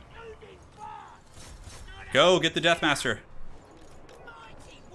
Okay, come little big boss. Holy shit, there's just like this epic war going on over here. Yeah, we need to get those chariots causing problems. Ooh, some Squig Hoppers came back. That's nice. Alright, Wolf Riders, let's go.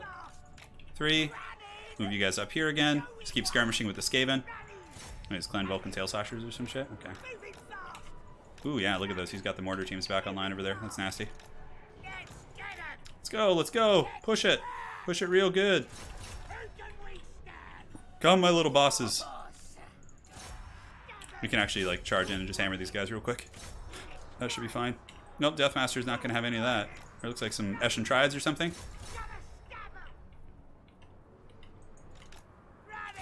Yeah, there we go. That should shut down those mortars. Just need to get a charge and then we can pull back. Okay, our little goon squad is here. We're hanging out. We're enjoying life. Let's get the shut down the natty boobos. Pull you guys back under. You guys can actually start shooting into the sharpshooters also. Those little goblin wolf chariots, man. I knew I should have vanguarded everything on one side because Skaven are a really, really common like mass vanguard target. So I had a feeling I might pay the troll toll there and lose like half my force instantly.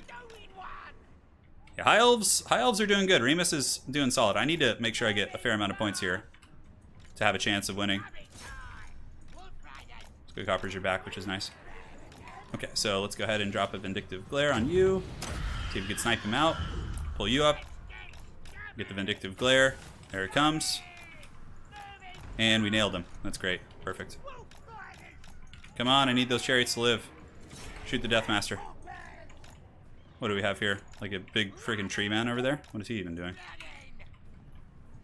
Squig's doing a little bit of charging. Those damn mortar teams keep coming back, man. So let's send one of you guys down there. Put them in group like 6, 7 or something. Yeah, the other 2 can keep skirmishing. Keep going after clan rats. And we should have a Vindictive Glare here again in a second. So let's go ahead and overcast this one. See if we can potentially finish him off. That Ancient Tree Man, definitely a little bit questionable, but it looks like free points. The mortar team's up here. We can go collapse on them. Let's get the Squig Hoppers to go push back there. Alright, very good. So we're getting points still. High Elves are really in a pitched fight, though, to say the least. Alright, so let's go ahead and we'll let the Fanatics get in there first. Let's pull you back, and okay. Looks fine. Alright, so let's go ahead and use Fermented Fungi on this tree, just to make sure it doesn't, like, attack the appropriate target. See what we can do. And we can, ooh, looks like the Deathmaster is coming for blood. Actually, it might just be a Skaven Assassin. Oh, we can't. You know what? This was a bad idea. This is stupid. Ancient Tree Man is, like, pretty meaty. Okay, so we Tormentor Sword this guy. We drop a Vindictive Glare on him. Blast him right in the face. Wolf Riders have done a good job. This little guy can't quite get line of sight, which is annoying. Come on. Oh my god, did he just knock himself over and not cast? Oh, my little Squig is too fast for that assassin. It's hilarious. Alright, let's go after the assassin. Problem is, I think the High Elves are going to be too strong. Yeah, he really did well in that fight. Alright, let's get this little rat. Oh, the High Elves are too strong. Let's go with the Tree Man. Okay, no more overcasting for you. Just shooting regular ones, please. Please and thank you. Alright, we got the assassin. The Tree Man is going to be going down to a little focus fire. Now we can just swarm in there, probably. Yeah, I think it's fine. Oh my god, look at the High Elf army. Holy shit, it's like a unholy legion over there. We're out of ammo too, more or less. You got to start, like, hoping for some goodies. Do we still have the chariots? Oh, we do. The chariots will be nice, although he has got a lot of ammo left, too. So we might be able to get a nice burst of points. There's no way we can defeat this army. He has, like, full health units of white lines and things like that. Our force is really tattered. Okay,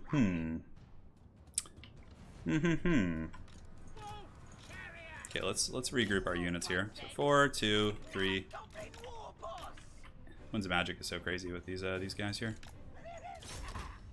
Alright, shoot some clan rats. Let's go ahead and start blasting here. Yeah. We'll try and snipe Eltharion here. Do what you do. That'll feel good if it actually hits. Nope, hits the hill. Damn.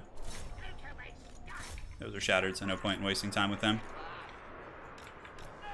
Oh man, my army's just beat the shit. Oh my god, the freaking tree man's coming back. Alright, let's swarm it with our stuff here. Eltharian's coming for blood.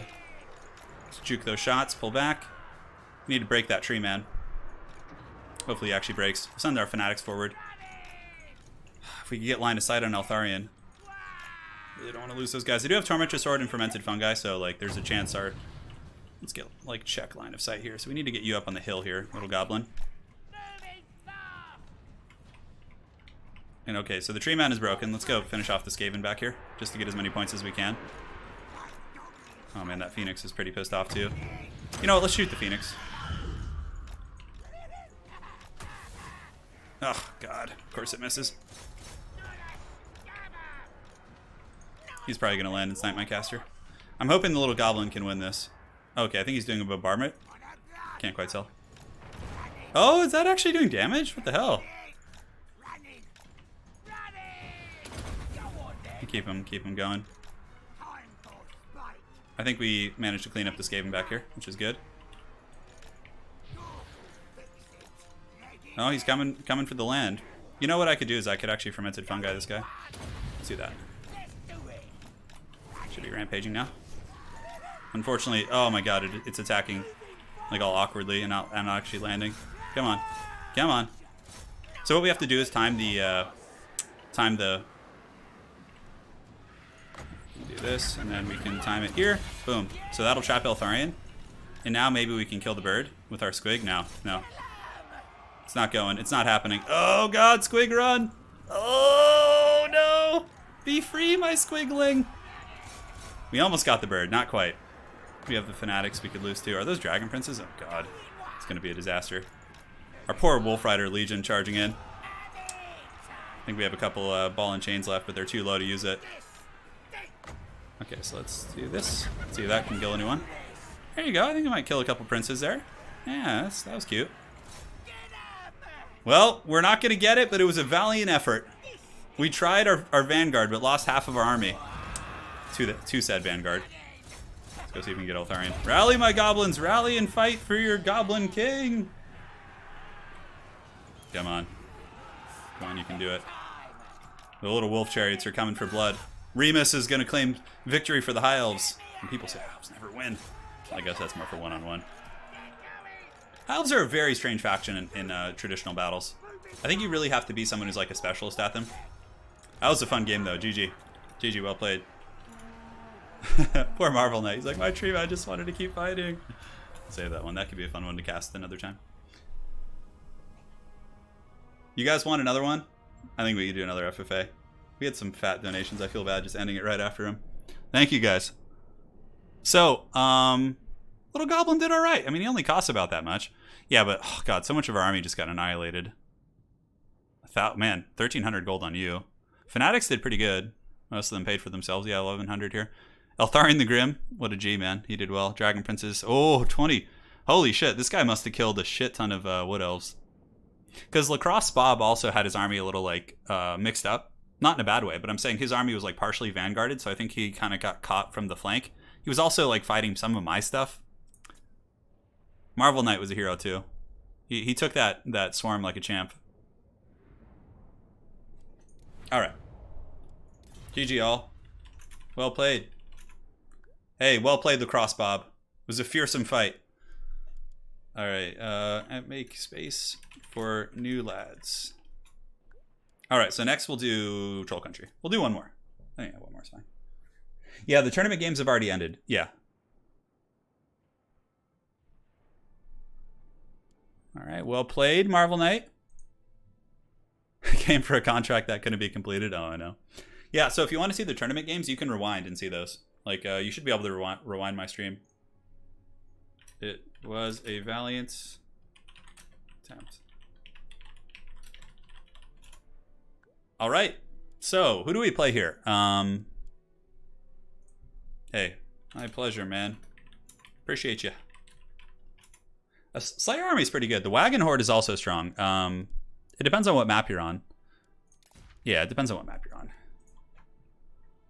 So let's go ahead and get the wolf up. So there's a couple spots open if you guys are interested. This will be the last one, though, after this. I really do have some stuff I have to take care of before 5 o'clock, so I only have 40 minutes left. I have to make some calls. Empire War Wagons are always good. Dawi Lover, I just never got around to asking him, you know. Yeah. Let's go dinos. Dinos are always fun. Alright. Looks good to me. Oh, is it like a full screen blocker? You guys don't need to see that. Hold on, let's cut it down. Alright. All set, my friends. The password again is DEWIT, DEWIT. For anyone trying to join, it's different than our usual. So I'm going lizards this game. They don't get much representation here on the channel, so I'm like, you know, let's do it. Let's give them some of that sweet, sweet action. I said the password before the last game, but yeah, I probably should have re-mentioned it. Sorry, guys. All right, so we have this. We have this. It's fine. That should be pretty fun.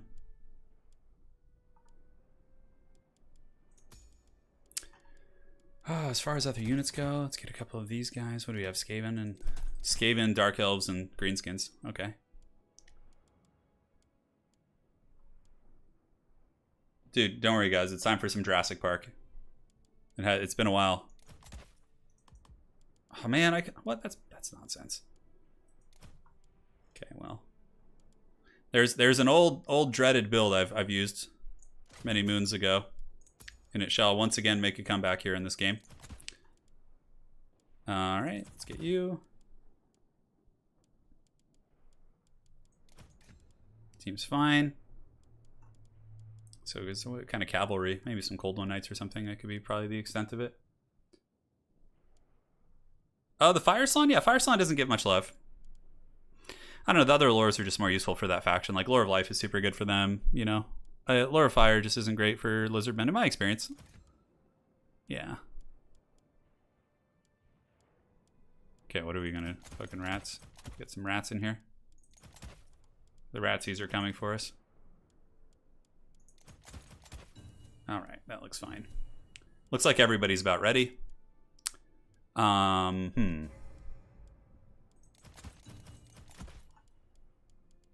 Looks good. Let's cut you. One of you guys.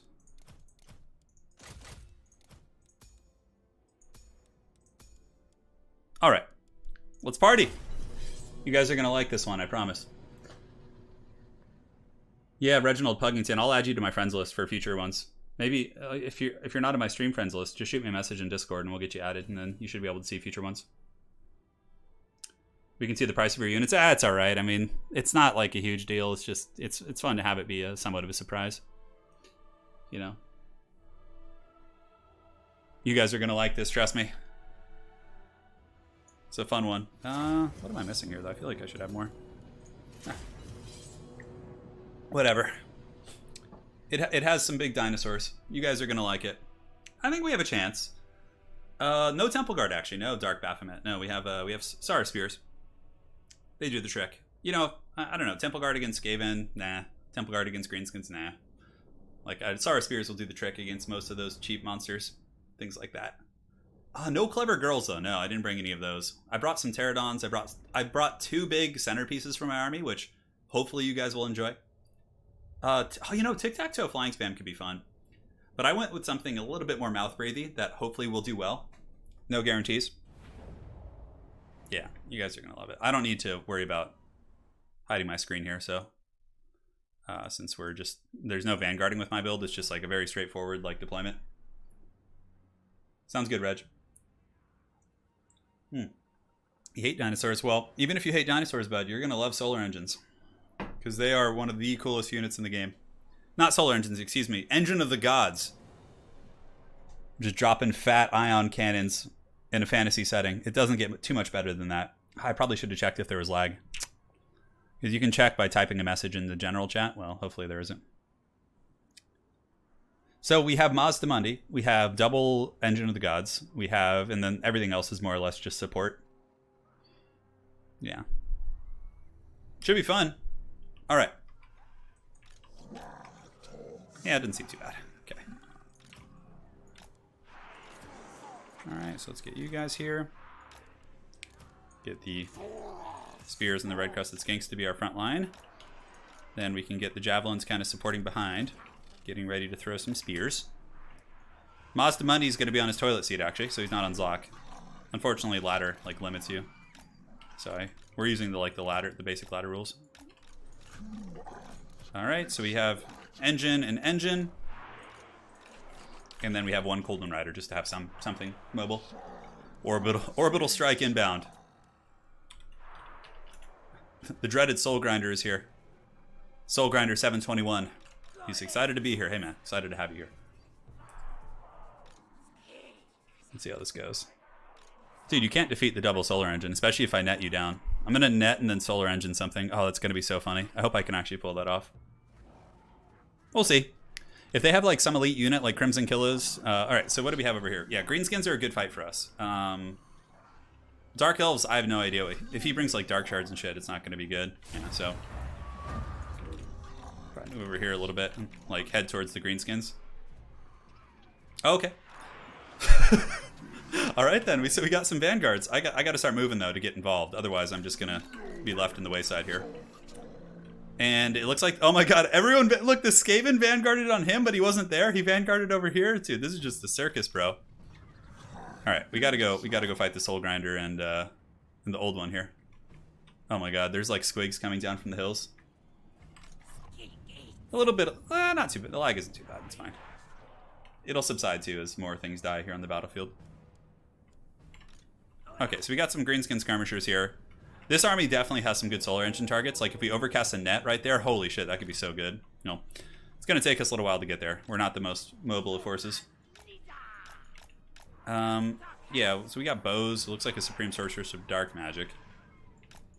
This little Greenskin army here is definitely ripe for the picking though.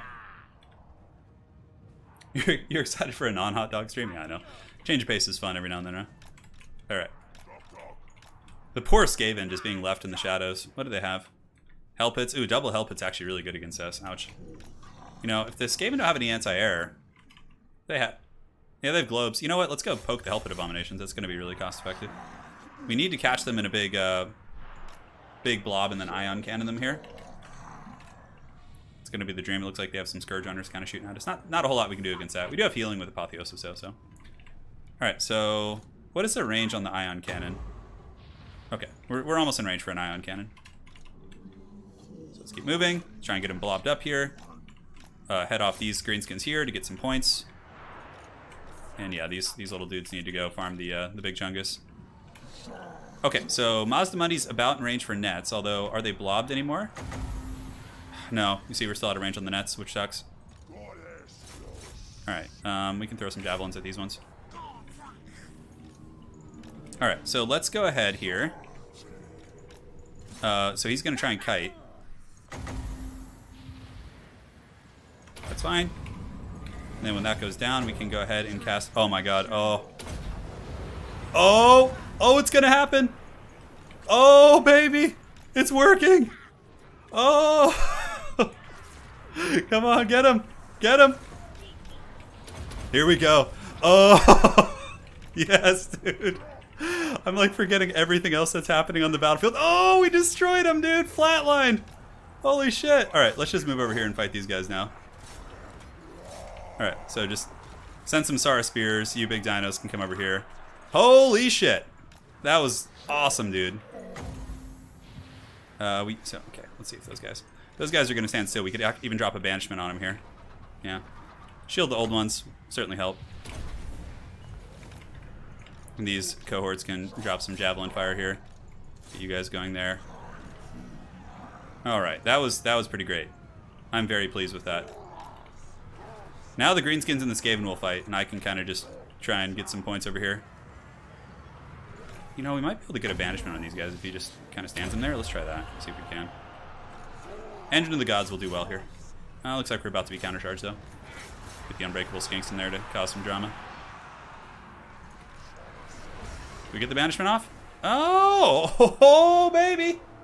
Oh, look at that. Man, oh man, look at the amount of gold I just got. That is really solid. Yeah, and Dark Elves probably don't want to have a blob fight with me. I think I'll probably win that. Oh, oh, oh. No, there's too many of my own troops. I can't like differentiate. The ion cannon wouldn't be good here. We have to be safe with our ion cannon. Really nice soul stealer. Not a whole lot I could do about that. Although I think we're doing well. I think the Dark Elf blob might be having some problems. Let's get Mazda Mundi in there. Let's get the big Chungus dinosaurs too to pile in. Totally forgot about these guys. What the hell are they doing? They're just fighting like Globadiers. Let's pull them over here. Just totally forgetting about them. Alright, let's go. Yeah, it's fine. Keep fighting here. We do a ruination of cities out the side. I think that could be fine, although, probably not super good. And our Cold One riders are still fighting their riders here. Let's go ahead and throw some javelins here. Alright, so now we got the big dino in here. Mazda's taking a little bit of damage, but that's alright. Pterodons will come back and hopefully start to cause some drama. Yeah, we're actually taking a lot on Mazda Mundi. Okay, I better apotheosis him. Yeah, Dark Elf army is having... Yeah, okay, that's not going to do much, I don't think. Pterodon riders need to just, like, go attack these frickin' Scourge Runners or something. I'm not sure what spell he's casting there. It's a little bit hard to tell. Oh, it's Arnsipal's Black Horror or whatever. Yeah. Okay. Let's get some more buffering in here for our big dino against the Cold One Riders. The ion cannons we're going to save. Yeah, okay, so the Scourge Runners are being forced back. Let's go ahead and just fly over and start fighting here. We can. We can keep these Masters trapped too. That's really nice. I think he's flying with the Sorceress. Not sure what he wants to do. Use javelins on the... Oh, those are Knights of the Ebon Claw. No wonder they're holding so well. I could net here, but I don't know if I want to. I think Pterodons flying overhead is going to be enough pressure. We're doing pretty good on points, but there's got to be some... Our army's relatively healthy. Yeah, the javelins super nice there. You know what? Let's send the Pterodons into melee and send the Skinks in too. I think with all of them swarming, we should be able to break this cavalry contingent of his. And we still have our ion cannons. One of them's about to come off cooldown here. All right, perfect. So yeah, the cav are getting swarmed. I think we'll kill him. Let's look and start shopping around. Yeah, oh, man, the ion cannons would be so good here. Let's actually send... No, I can't send one over because the Dark Elves have too much stuff hiding in the bushes here. It's good. Finish off the Knights of the Ebon Claw. Shield the Old Ones is coming off cooldown, which will be nice. We don't need to, actually. It's just the Master. Let's get that other Master now. Mazda is getting his bulk on those units. And, yeah, looks like we've broken this army more or less. Soul Grinder getting some decent value. Alright, let's get the Javelins here, get our Flyers up. He got another really good Soul Stealer on us, but we should be fine. Eventually the Skaven or the other dudes are going to break through here. Alright, I think it might be time for an Ion Cannon. We need to wait for these guys to get in position, though, so we can blast them both. Okay, that should do some work. Yeah, that should hit them both.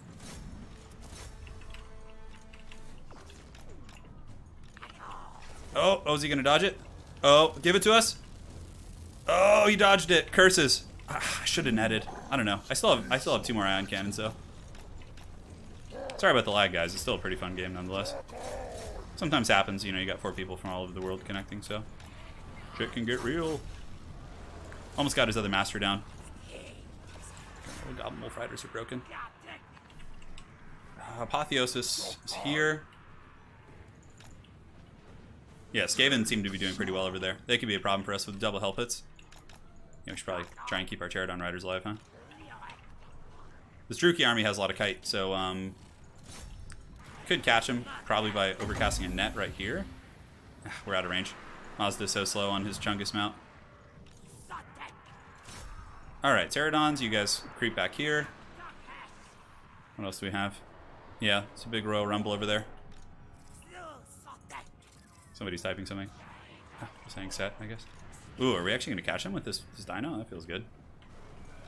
Red Crested Skinks do have poison damage too, so if they're able to catch, like they can potentially end of the world of units here. I think that Master might be on foot too. Can't tell. Alright, Mazda. You're so slow, Mazda Mundi. Come on.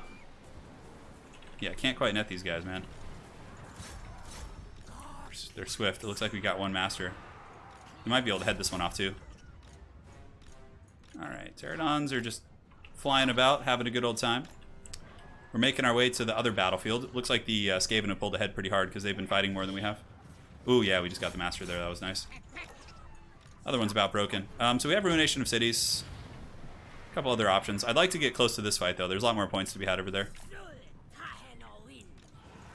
Yeah, and he's just mainly getting kite here a little bit. Looks like that master is on death's bed. Let's see if we can get some javelins to actually finish him off. Alright, so the ion cannons are making their way to the other battlefield. I'm waiting. Oh, some nasty skulkers coming in for the flank. Let's go see if we can get some points on those guys.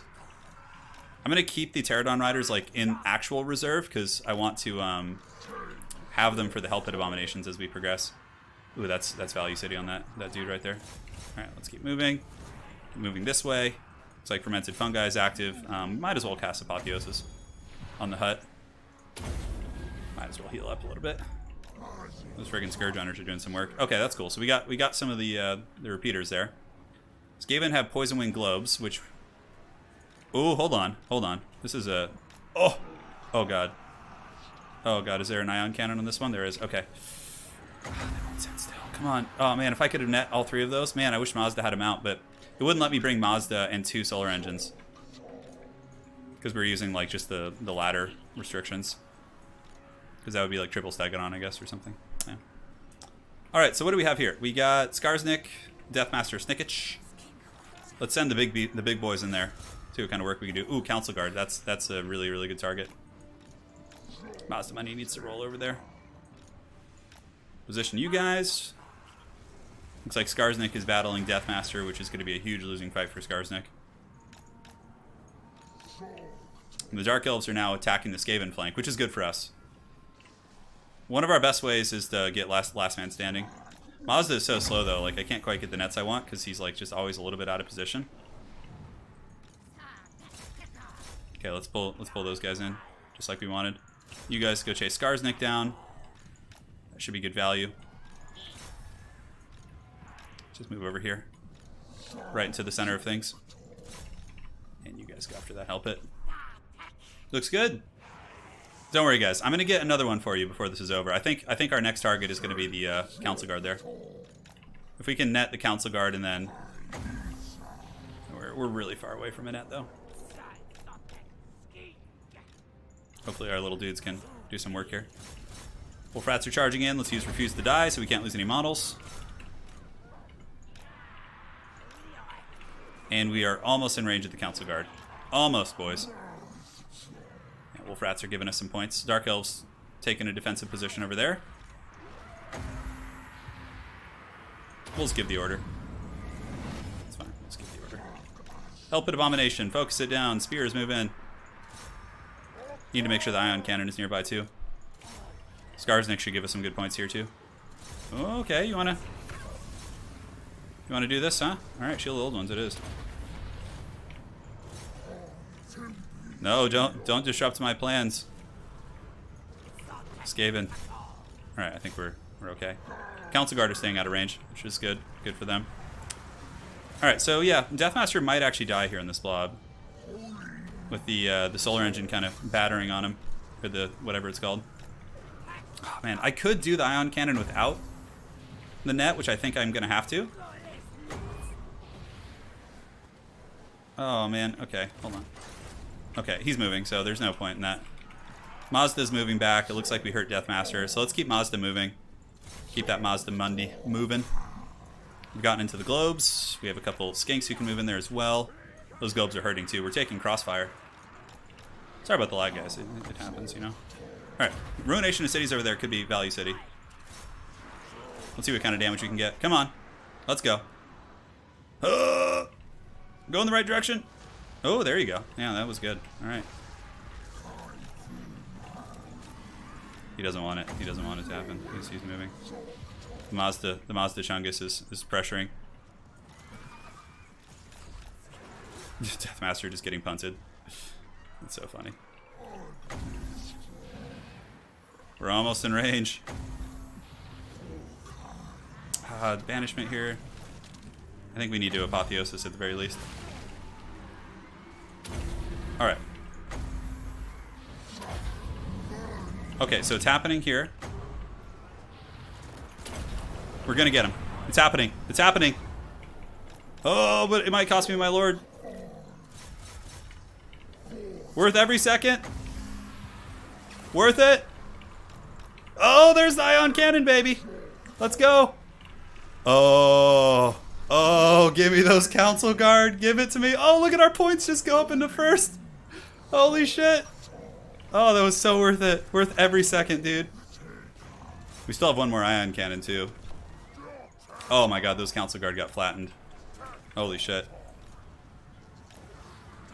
I think this might be my new favorite FFA build. It's so fun. Again, sorry for the lag, guys. It happens. Holy shit, they got zapped, huh? And Deathmaster got run over by my 2 Stegos, too. Council Guard, I think, will be the next. We'll save up some, like some little Greenskins poking me in the shadows. Okay, so let's get the Pterodons and just go take out the Greenskin Archers here. Damn, dude, that felt good. That felt real good and tasty. We need to kill Deathmaster, though. Because if he comes in and shanks us in the late game, it could be really ugly. We're still 1 per 7. That's pretty good. Okay, so we got a pretty good lead from that. We're getting our shit sniped, though. We need to move over here now. You guys go here. You guys go here. Take out those archers. The Council Guard are moving in, so we'll have a net in a couple seconds. Alright, you guys ready for round 2? Come on and slam, and welcome to the jam. Come on and slam. Oh, those Council Guard, bro. Oh, they might escape the net before. Come on, let's go. You guys want the Cine shot? Oh, God. Oh. Oh, God. Look at them just get him just destroyed, bro. Oh. That's so good. That's so much fun. Oh, my God. Those Council Guard just got it so bad, dude. Holy shit. Let's go after the Hell Pit here now. Okay, I just got Fermented Fungi. I'm not sure what. They got blasted again. We still have a banishment, which is nice. What are these? Clan Rats? Let's get some more points from those Clan Rats if we can. Keep our big beasties together, ideally. Still a couple Council Guard left. Oh, the humanity.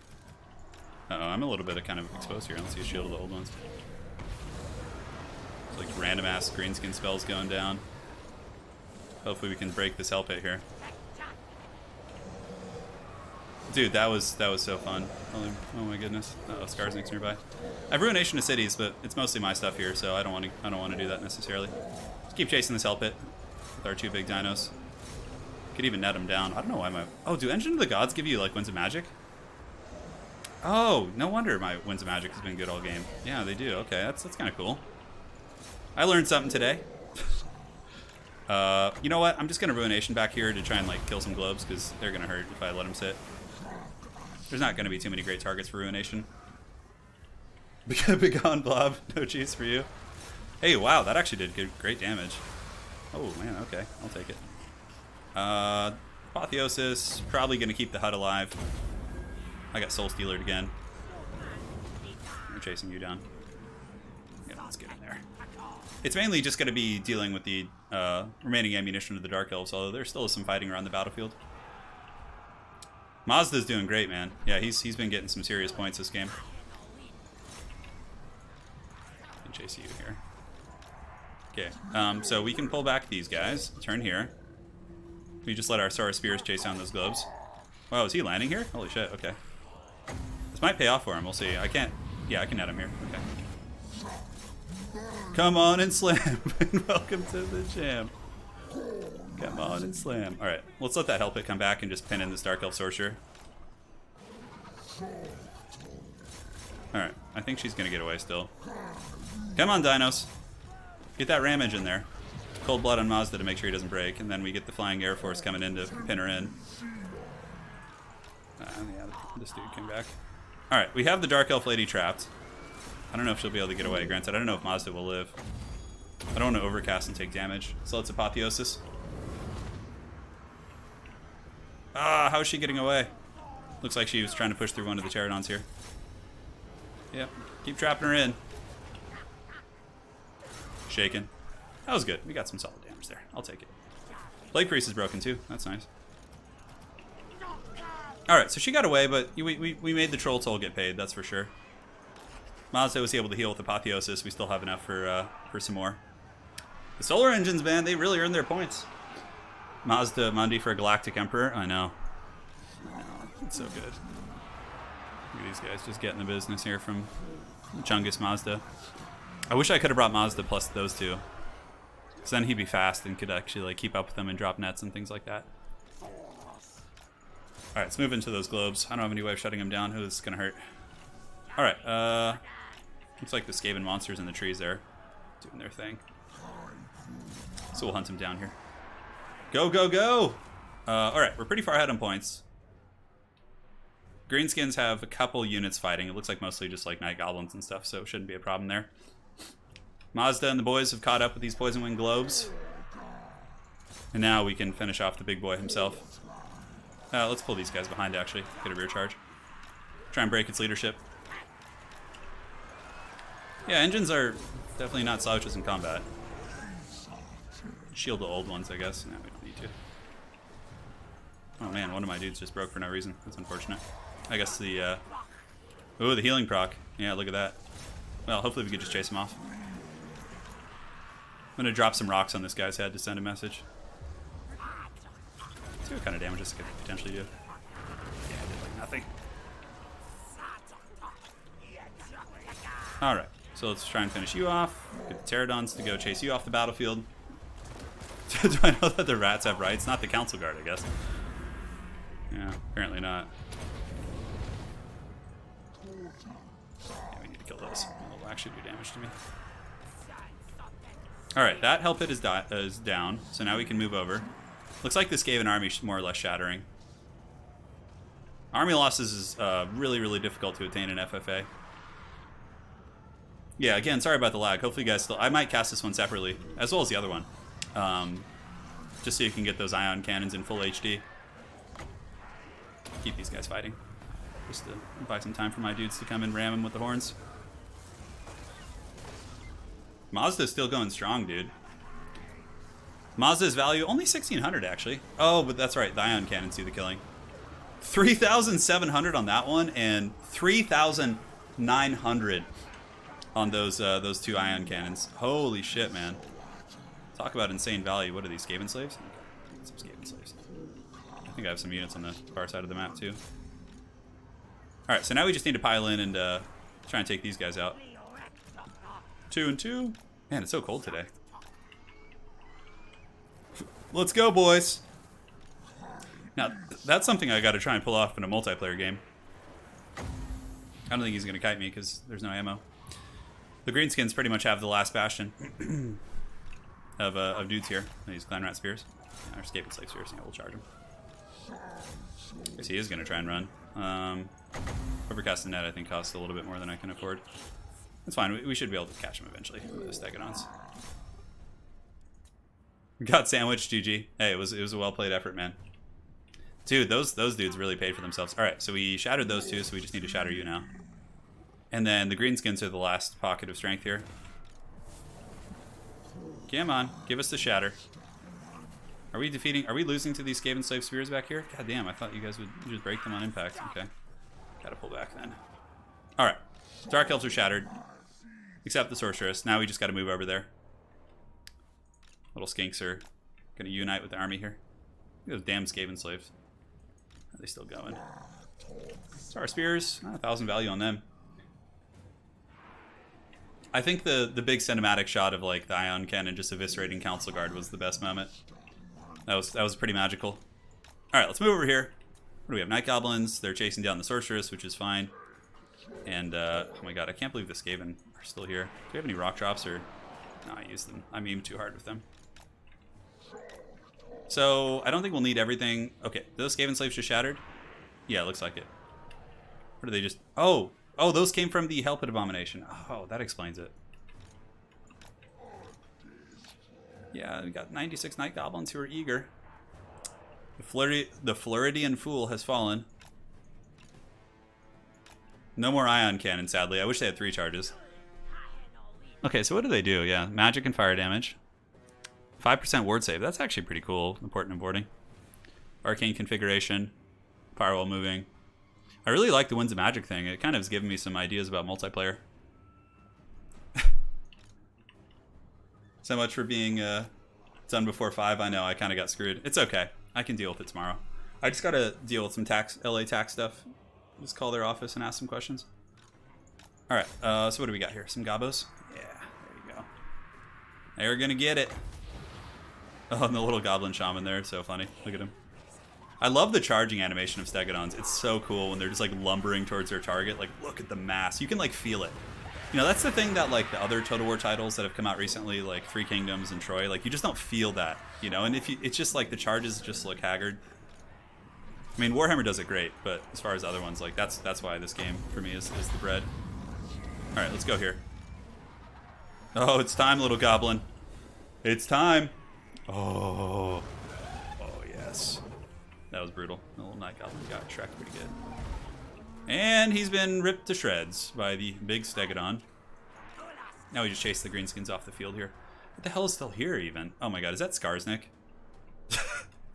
Look, the Skarsnik's coming. Oh my god, dudes. Alright, so we'll just leave our infantry to chase these guys and then we'll fight Skarsnik with our 2 big beasties. What else is alive? What do the Druki have? Oh my god, is this Supreme Sorcerer still around in the Scourge Hunters? Stefan Fralick. Hey, Turn. Been a while since I caught a live stream, but the Ion Cannon play definitely makes me glad I caught this one. Yeah, I just wish I could have done it in actual tournament games, but didn't occur to me. And also, Lizardmen are one of my factions I don't play often, so playing against, you know, top players, I'm not going to be picking Lizardmen. That's for sure. Do you dare fight Skarsnik one-on-one? I'll let Skarsnik have one by himself. Sure, he can fight one. I'll just send in the big Chungus, the healthier one. Alright, Dark Elves are gone. Now it's just Skarsnik versus the world. Oh my god, did they come back? Goblins. The treacherous goblins are returning. Here it comes, Skarsnik. Yep. Should be a fight of fights. I still think Skarsnik's gonna lose it, even with all his buffs. Engine of the Gods is a ferocious predator. Oh no, fermented fungi. Oh god. Yeah, he's getting rammed. This thing has bonus for his infantry, so Skarsnik's gonna take it. Ion FFA. Holy shit, I might have to cast that one separately. Well, after the orbital satellite lasers killing defenseless goblins. Oh man. An honorable 1v1. Alright, well played to the Floridian Fool, Soul Grinder 721 of the old one. That was a really fun FFA. 4,600 value, 4,500 value. That is serious good stuff. Skarsnik did pretty well. Trying to look for like big MVPs in his force. Yeah, he split the value mostly across his whole army. Yeah, the old one, pretty good stuff. Soul Grinder, 2,700 on the sorcerers. That's really nice. Aside from that, yeah, mainly just baseline value on those guys. And the Skaven, Deathmaster with 14. Yeah, Hellpits didn't do bad either. Man, that was a GG. All right, guys, so that's going to be it for today. We had a donation during the game I missed. Sorry, from Tyrion 13. Round 1 and 2 are amazing. Good luck, Turin. I have to catch this later on. Strength and honor. Hey, thank you so much. And then from Jack in a Box, thank you for the $20 donation. I did miss those. So thank you guys so much. And hopefully you enjoyed the tournament games. If you missed those, make sure to go back and check them out. They were pretty amazing.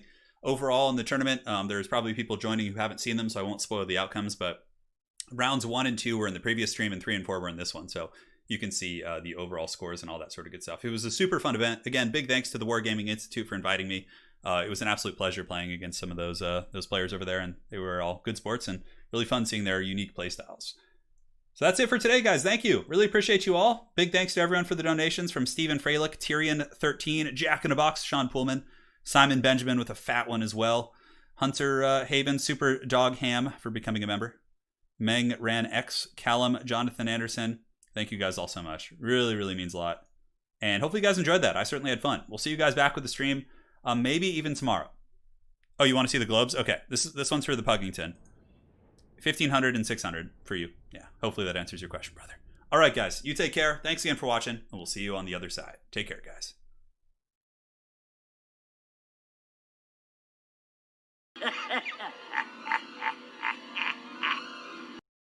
For Sigma, for the Empire, for the Warhammer!